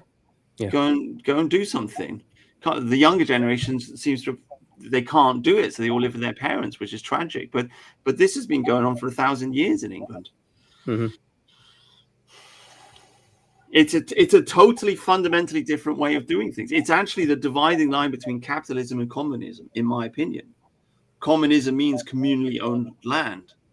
It means, you live with your parents and your grandparents and your cousins and your uncles, and you're all on one big estate, and you own it together, you see. And so you end up with a very conformist traditional society. We are not like that. We are much more individualistic. because the son would always have to leave home at 14 and save up money so he could buy land, so he could get a wife and have kids and repeat the cycle. Yeah. And that sort of it feeds into the like the Anglo has a real pioneer spirit that you don't really see in other peoples. Like the colonization of America. When the French and Spanish tried pushing westwards, they just died. It was like only the Anglo who could manage it, to like tame wilderness and deal with Indian raids and stuff. Yeah, well, we were unleashed. I mean, because obviously in England there wasn't much land, or there was pressure, but in America it was just like there's land everywhere. So all of a sudden, like people were having these huge families, like 10 kids each, and what have you, and then they would just go off and have their huge families, and it was just like it must have been like a utopia to be back in the early days in America when it was just like booming. It must have been the most fantastic thing ever, because you get this huge. In fact, that's really why they had the revolution. They say it was about tax. My understanding, a big part of it was that we stupidly stopped the American colonizers from moving into Indian territory. That was one of the, because there was it was the 7 Years' War, I think. It was like a knock-on effect of the 7 Years' War. We did some deal with the native Indians. And so we stopped the American colonizers from moving into their territory, and people were pissed off about that because they were hungry for land, and they wanted to go and conquer. And they were like, well, what's the government? Who are these people in England stopping us from conquering this beautiful continent? You know, he's interesting. Has the Anglo spirit weathered modernity? It almost brings us right back to raising the colours again. I think like we've been subjected to probably the biggest psyop ever in history to demoralize us. But I do think that's breaking now. And that spirit is returning. We are remembering who we are. We're remembering we're strong. Do you think we've become a weak people? Yeah. Yeah, definitely. Some of us are. Yeah. But I like to think that spirit is still there, though. It's just buried under so much crap and stuff. Because we are the children of winter, aren't we? You know, I mean, I mean, when do you think the children of winter started? Do you think it started from the boomer generation to the Zoomers, or it's the post-war period? I think it's just the loss of them. I think we're just used to ruling the world. And so we're just used to being in charge of things. And so we just develop this attitude of like, oh, there's some foreigners here. It's not a big deal. We can deal with it. And it's like, okay, we can deal with it, but it's kind of getting a little bit out of control now. And people aren't like, if what was happening to us was happening to some other country, like, I don't know, the Bolivians or something, they would freak out straight away because they'd be like, what the fuck are these foreigners coming in? We got to do something about it. But because we're accustomed to ruling the world and being in charge of everything, we're like, oh yes, there's some asylum seekers. Yes, that's fine. Yes, we'll deal with that. And it's like, actually, no, this is getting out of control. Yeah, it's like Sargon always says, England's the last victim of the British Empire. Yeah, I think he's right on that. And like, King Charles especially, he definitely views himself as like king of the Commonwealth rather than king of the English or the British even. Well, he's got to go. Sorry. Yeah. He's got to go. It's amazing how many normies that still expect him to sort of dissolve Parliament and sort the country out. And Parliament's doing what he wants. This is what he wants. Yeah. It's sort of like, I mean, we're now good if we get Charles there, because I think William's much just. I think. I don't know. I mean, I don't know about William's children. I don't even know the names of William's children. Yeah, I mean, they're kids still, so we can bend them to our purpose. That's what I hope. I hope there's someone just whispering into George's ear. You know, things were better when like your ancestors were actually in control of things, weren't they? But back when we were an ethno-state, wasn't that cool? Look how great we were. Look at all this old look at this empire imagery. Whoa, that's cool, isn't it? A lot better than what we have now, George, isn't it? Yeah, I think we should pass over Charles and William, put George on the throne. Install you as regent while he grows up, I was about to say it needs to be a Prince Regent. Who's the regent? Oh, Well, maybe. we don't need it because Parliament rules, so we can have a child king. I just don't think it's not going to be a problem anyways. I mean, by the time 2029 comes around, he must be like 12 or 13 anyway. So how is Prince George? Let me look it up. Right, Prince George. I think we're pinning a lot of hopes on Prince George at the minute. Born in 2013. He's 12. Oh, it's perfect. So he's 12. Yeah. So how old will he be in 2029? That's really bad. I can't even do the maths. Well, we're 25, so 4 years. 16. He can be leading battles like Henry V. Throw him into a war like Henry V at 16. Yep. Exactly. Yeah, 16. 2029, we get elected. Bump off, but just abdicate Charles and William. Young, 16-year-old king, put him on the throne. The whole world will watch. They'll celebrate. We had boys of that age in the British Navy. We had boys in the British Navy at the age of 14. Yeah. So, well, it's a fact that blew me away. The founding fathers, most of them were under 21, I think. And between 18 and 21, most of the founding fathers of America. People did stuff so young back in the day, didn't they? It's like, oh, you're 12, lad. Time to go to war. This is what I would do if I was going to take over. I'd just say to all the young English men, I'd be like, look, we're going to give you a job in the government. Like, we're going to replace the entire civil service with young white English men because we need you to have a decent job so that you can get a wife and have a family. You see what? Just sack them all. I would sack the entire police force. I mean, I'm sure there's some good ones in there, but we could just say, like, over a 5-year period, you're all going to get replaced because we don't know what the rotten ones are. So we're just going to sweep you all aside. Same with the whole civil service. And just give all of these jobs to young, white, Zoomer English men. And that's it. We'll just take over. Have you seen what Trump's doing with ICE recruitment? Basically, any 18-year-old and up, so long as you're reasonably healthy, you can join ICE. I think they're offering like $40,000 or something. It's a salary. So it's a decent salary. Like starting out, you're an 18-year-old. $40,000 in America? Because America have a very high average wage. Isn't it something like near $60,000 is the average wage in America, something like that? I'm not sure. Also, if it's household or individual, I'm not sure. But yeah, they're taking all these like base Zoomers to get rid of the foreigners. Pay them like a good salary. I've just looked up. The average salary in the US is $66,622 a year. I always question that. Though, I don't think that's real because there are millions of Americans. Well, I suppose you could argue, is it mean, modal, or median?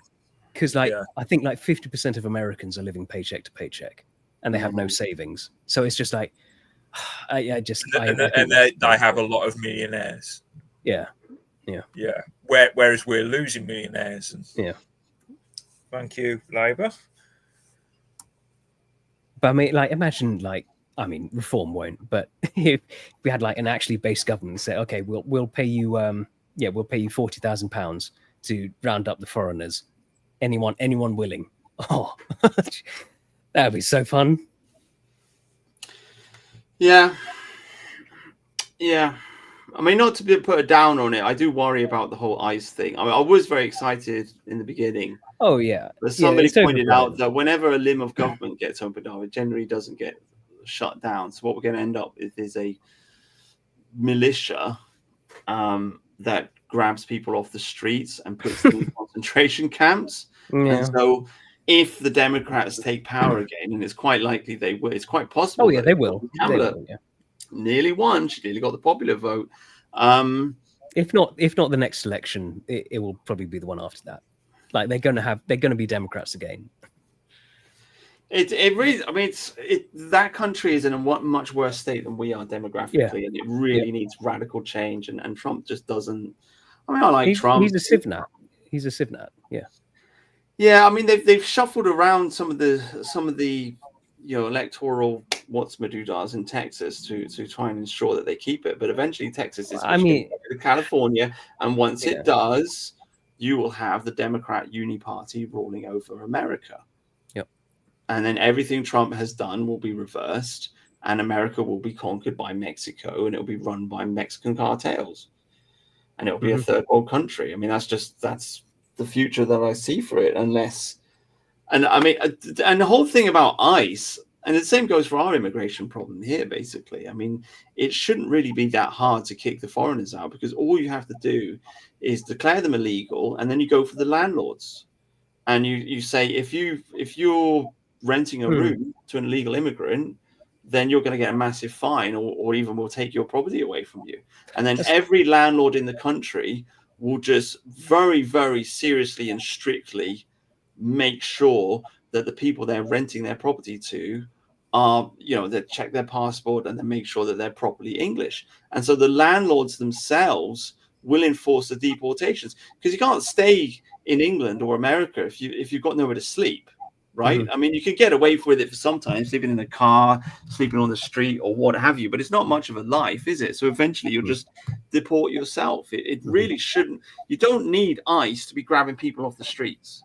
It's not the sensible way to do it. One of the things that really shows how the power in America want immigration is how all of, like, the big companies that hire loads of illegals never get any fines. They like sometimes do a raid on like a meat processing factory or something, all run by illegals. Nothing happens to the actual factory or the owners of it. No fines. So that's nothing. it. So you go after the. I mean, the employers, I think, was perhaps harder, because I don't know, people get paid cash in hand. It's harder to prove, but I mean, for a rented property, well, whatever. But the point stands. You go for the employers, and you go for the landlords. Yeah, and they'll enforce it. What did you see? Another path to sort of immigrate in this country is the student visas. I think we should find all these bogus universities, because there's a lot. Yeah, shut down. I mean, you've got students bringing their family over. Why does the student need to bring the family over so they can study? It doesn't make any sense at all. Yeah, you shut all that down. There's a lot of bogus universities, like people. So yeah, they're just an empty building. Yeah, just defund them. Defund all the universities. They're all woke. They're all gay. I would defund everything. I mean, I don't know how you feel about it, Mercian, but I mean, I would, I would shut down the education system. Yeah, shut down the NHS, and I'd cut the budget in half. Get rid of income tax and turn us into a tax haven off the coast of Europe, in between Europe and America, and would fill the country up with billionaires and millionaires. We'd turn London into the billionaire capital of the world again. Well, you got to be careful with that. Like there's like the reform idea of, we'll just import all the millionaires, we'll have all the best immigrants. Or problem with that is what you start building is you turn the English into an underclass, because you're turning your elites into foreigners. If you just want to import all the I didn't say they become citizens. I'm just saying, like, you do the Dubai model, right? So you've got a bunch of rich people living in London and spending money there, and it becomes the economic capital of the world again. I mean, it can't be bad, is it? But I was going to talk about this a little bit earlier. It pisses me off the amount of foreigners own so much property in this country. Yeah, we should never allow that. No. Especially things like foreigners own, French own our electrics, basically. Foreigners own our water. We'll definitely take all that back. But I'm sorry, London is a special case, because London's the only thing that's keeping the lights on. And a big part of London finance is it does the financing for rich people. We don't have a big stock market. I mean, we do Forex as well. That's part of it. But a big part of it is you've got billionaires and millionaires all around the world, and they go to accountants and personal finance managers in London. That's just like the bread and butter of the London economy, the city of London. So, I mean, I do appreciate there's a lot of empty houses in London, but I just think, I don't know, man. Like, I just think it's kind of a necessary evil, unfortunately. I don't know. Like God's own prototype. Indians own more property in London than Britons. It just doesn't work. You can't there will always be an elite, and if you just have all your wealthiest foreigners, it turns us into an underclass, and they will work then to sort of solidify the fact that they are in charge. Not if it's a Dubai model. Not if they're not citizens and they can't vote. I mean, let's get this straight. First of all, the first thing we've got to do when we take power is not kick all the foreigners out. The first thing we've got to do is just disenfranchise them before we kick them out. And then they're no longer a political threat. So if you are a foreign, you can't vote anymore. And you can't be in the civil service, and you can't be in the police force, and you can't be in the government.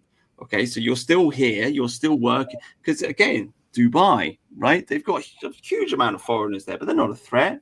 They're working. They're sending money back to their parents or whatever in India or whatever, but they're not a threat anymore. So you just cut their balls off straight away, and then you can go through the process of gradually kicking them out of the country, because it's going to take a decade, unless you want a huge riot and you want to burn the whole country to the ground and have an economic disaster. But I would. I do think Dubai. What harm would it do if you've got a bunch of rich people living here? Well, as long as they're not citizens. Well, I do think Dubai is a debauched, absolute degenerate shithole. Yeah, which is surprising. And if you sort of cater to that sort of market, that's what London will become. Well, mind you, I mean, it's been that way for centuries. So Dubai is. I think Dubai is worse, though. Yeah, I don't know. Worse than Victorian London. I mean, I don't know, man. With all the brothels and the opium dens, like I don't know. I mean, that's just business to me. I think the part of the reason Dubai is the reason Dubai is obviously they made all their money from oil, but they also realised they can't continue to make money off oil, so they need to find other ways to make money. I think they're hoping on global tourism, but who'd want to go to Dubai anyway? It's soulless. Yeah. Yeah, some people love it. The it. air's really bad. The water's really bad, apparently. Yeah, it's got no soul. Yeah, I'm just saying, look, it's an easy win. It's an easy win. Just tax haven, no income tax. Yeah, we should be a tax haven, definitely. Yeah, what's wrong with that? Well, I'd like a tax. Is Monaco a bad place to live? Well, it should be a tax haven for us. Tax haven for the British. Oh, come on, is Monaco a bad place to live? Like you don't want all the do you want all the billionaires living in Monaco, or do you want them living in London? I mean, it's just a no-brainer to me.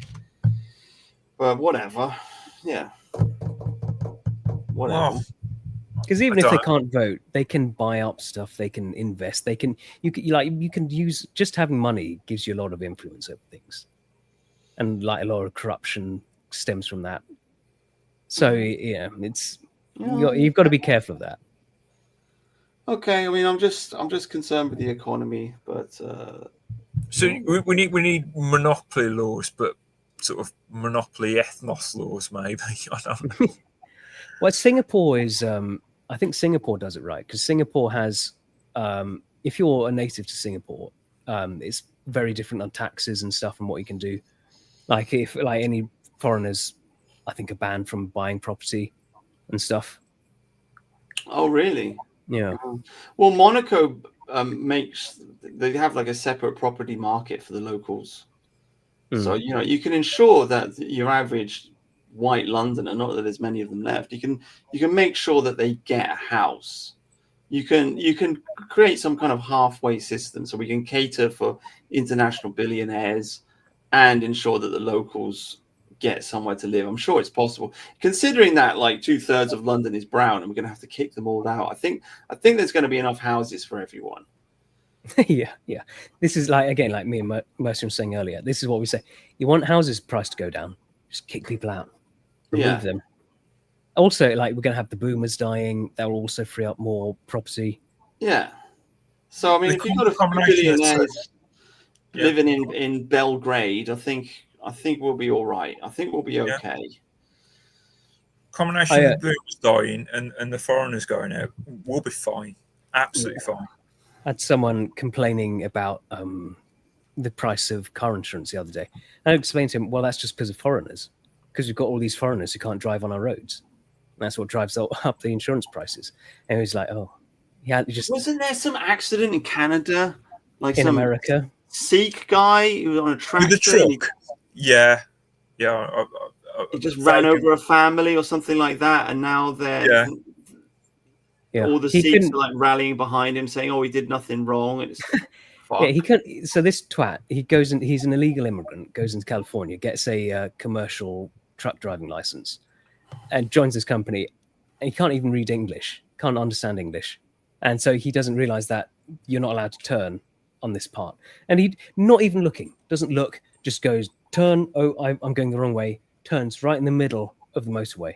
And so, cars crash, smash into him, 3 people die. And he just doesn't care. You see him on the video, it's just like, oh, that's annoying. Soulless. Yeah. He'd also, a few years ago, he destroyed a bridge because it was a little wooden bridge at a 6-ton limit, and it's clearly marked on the sign. Of course, what does that mean to him? Nothing. And he thinks, oh, I'll just take my 38-ton truck over it. It collapses the entire bridge. Yeah. You got to, like, these people, a lot of these people don't have the same empathy that we do. I mean, I've seen videos, like, you can argue whether or not China is actually an economic superpower or not, and how much of it is propaganda. But if you see a video coming out of China of people walking down the street and there's like some dead person or like dying on the street, and people just look at them and then just kind of walk past them or whatever, it's like you just lacking empathy. Like you like, that's not something that's fake. I mean, you can argue that, like, a lot of the videos that come out saying, oh, China's a lot poorer than it pretends to be, you could argue that that's fake. But when multiple videos come out of Chinese just treating each other in the most barbaric manner ever, like the heartless manner ever, it's not fake. Like, these people, they don't have the same level of empathy that we do. Wait, it reminds me of an episode of Top Gear where he was interviewing the guy from Goodness Gracious Me, and I forget who told this story, but whoever it was between the two of them were sort of coming from Nepal, and they said, when you cross the border, you will know you're in India. You won't know why you're in India, but you'll understand you're in India. So I crossed the border, and I looked around and said, I can't tell that I'm definitely in India other than the fact I've just crossed the border. And apparently, this was late at night, a truck came around the corner just at that moment with 2 boys, one sort of grabbing the water from the radiator and one topping it up on the radiator. Yeah, I'm in India now. Yeah. I had an incident on the Indian border because I was in India and I went up to Nepal to get another visa so I could stay for another 6 months. So I go up to the border and I go to change my money. I give the money to the guy and he just drops half of it on the floor and then tries to give me, like, changing my money, my Indian rupees into Nepalese dollars or whatever it is they have. And I've got to look at him and I say, that's not enough. And he says, oh, no. And I said, yeah, mate, you just dropped half of it on the floor. And he's like, oh, sorry. And then he picks it up and, like, gives me the proper amount. I mean, these fucking people, they just, corruption is just a way of life for them.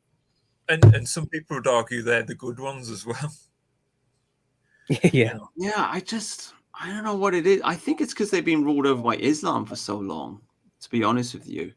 And so if you're ruled over by Muslims, it's kind of like you just develop this attitude of fuck the government, or nothing matters, or like, we're just going to con our way through this sort of attitude. I really just don't know what it is. I don't know. I mean, well, I don't know. I think it's a lot wider than that. Because, like, again, like, if you go back to ancient Romans, the ancient Romans talking about, like, Tacitus is Germania, like our ancestors he's talking about. And he goes, they're really honest. It's really weird. For some reason, they don't lie. They just always tell the truth. Yeah.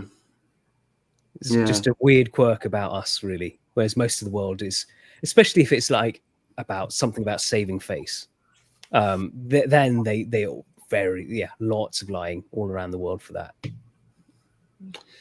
Yeah, we don't like lying. Yeah, we don't like liars. Something about it. This is one of my biggest concerns with reform is that, because like I was saying, Nigel's not a leader, and like, I mean, he said it himself. He didn't want to come back, and I have a feeling what might well happen is either before or probably shortly after the election, he will be shuffled off, probably some health reason, whatever. And then Mohammed Yusuf will be the one in charge, and he will install himself as prime minister. The scary thing is, I think you're right. I think you're 100% correct on that. I just don't think people will tolerate it. To me, I mean, it just seems like too far fetched. I mean, I don't know. Well, who is this guy? I mean, he basically bought his seat and then started ruling with an iron fist, as far as I could tell. Yeah, his first order was purging anyone who had a problem with him. Yeah, he's a cunt. Yeah. I mean, the thing that gets me, we all hate Zia, whatever his name is. But the thing that just gets me is like, I just want Rupert to be a party because I just want to be involved with something that actually cares about me. And I don't think Rupert in any way agrees with my radical, far right. He's not as far right as us. Yeah, but he's relatively moderate. But what he wouldn't do is just wave his hand and dismiss me and call me a deplorable. He'd probably listen to me, talk it over, and then disagree. And I'm fine with that. I'm 100% fine with that. But I'm so sick and tired of having these stupid, stuck-up, snobby politicians, because that's what Farage is. He's a snob. Just calling me a deplorable, essentially, which is exactly what he's done multiple times. Oh, they're just far-right thugs and so on and so forth. It's like, no, excuse me, I'm English.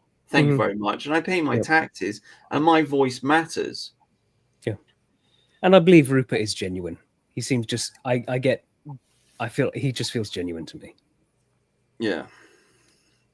Yeah, he's just a straightforward, honest bloke.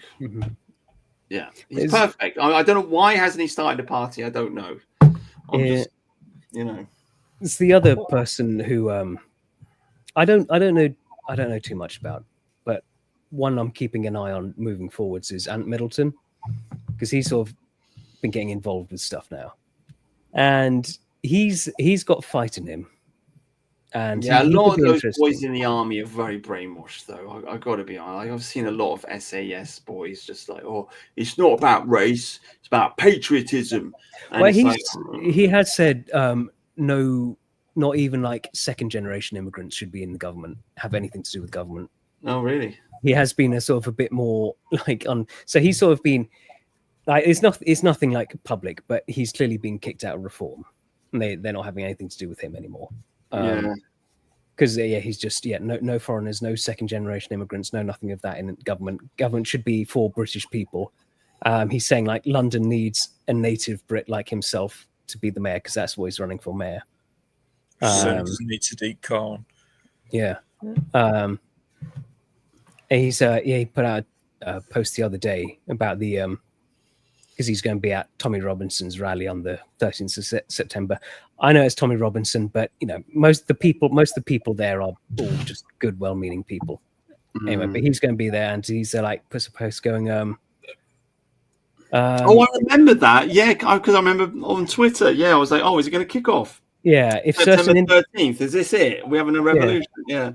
If certain individuals can ask for our throats to be slit with zero accountability or repercussions, then that allows us free rein to defend ourselves in such a manner that will rattle foreign hostiles and our government to the very core. Choose a side because this is ultimately what it has come down to. See you on 13th of September and prepare your shields. Well, who dares wins? Yeah. I don't know. Like, no surrender. I don't know like if he's full of shit or not, but I don't know. He's possibly. Well, we want the SAS on our side. I'll put it that way. Oh, they're on our side. Yeah, they're on our side. Yeah. This is what I keep saying. I'm sorry to bring it back to the same point, but the Nazi stuff's got to go. We got to rally behind our boys in the army. Yeah. Yeah. The thing is, don't they swear an oath of allegiance to the monarch? Yeah. I don't know. Yeah. Well, we're not going to dethrone the monarch. As long as Charles keeps his mouth shut, But like monarchs have been overthrown. Bad kings have been overthrown before. So, England is not the king, and the king is not England, as Cromwell said. Yeah. So what does that mean? Because obviously there's crown crown dependencies. I mean, isn't like the islands like Jersey and Guernsey a crown province like the island? Yeah. We'll keep all that. That'd be fine. We'll sort that out. Yeah. They're just half English and half not because they want to be tax havens. It's just Yeah, they basically play use us area. for defense. They use us for defense. That's the main thing. Yeah, they've got a scam going. Basically. Yeah, it's really good for they have all like the benefits of our protection, our military and stuff, but like we can't even go and move there. Like we can't move to the Cayman Islands, for example, but they get all the benefits from us. Yeah, it's a scam. It's part of our financial system. Is what I'm saying. Like, you know, we become a tax haven. All the billionaires move here, and that's it. That we just keep going like that. So, anyway, I'm gonna go and get a beer before the shop's closed. It's been a pleasure to have a chat. I've thoroughly enjoyed that. Nice to meet you, Mercy, and nice to have you on the show. I do like your profile pic. I mean, that is. I feel embarrassed. You know, I feel like yeah, well. Graphic designer, got a flex, haven't I? I did try to start a YouTube channel, but it didn't do very well, and I've got other things to do to make money, so my time is valuable. Oh well, there you go. Well, I'm the same as you. I can't be bothered doing a weekly show because it's too much. It's more fun if you do it every couple of weeks. I think it's more like I don't know, it's more special. It's like a little bit of a get together and have a chit chat and. If you do it every week, then it's like maybe it's a slow news week, and what you're going to talk about, you're just going to talk about the same stuff that you talked about last week. But if you do it every like 2-3 weeks, it's a bit like there's more to talk about. It's more fun. But yeah, so hopefully we'll do it again in a couple of weeks' time. Thanks to everybody in the chat for watching, except for you, JB, who you're just arguing with everybody. I don't know who you are. Maybe you work for MI5. But God's Own Prototype, Dooge, Alphabet Cats. Who else? Just scrolling out. A lot of chit chat. Cero. Anyway, shout out to everybody. Thanks for watching. Like and subscribe. Are you on Twitter, Mercian? Mercian303. I have a profile. Rarely use it though. I've never really understood the concept of Twitter, to be honest. No, I'm a bit shit at Twitter as well. But anyway, we're all on Twitter if you want to talk to us. And I don't know what else to say. I mean, that's it. Good night. God bless. Enjoy the bank holiday tomorrow. Go out, get some sunshine, have a beer, be happy. And that's it. Good night, everyone. All right. Good night, Tharium. Good night, Mercian. Good night. Yeah, good night. See ya. Right. Well, thanks for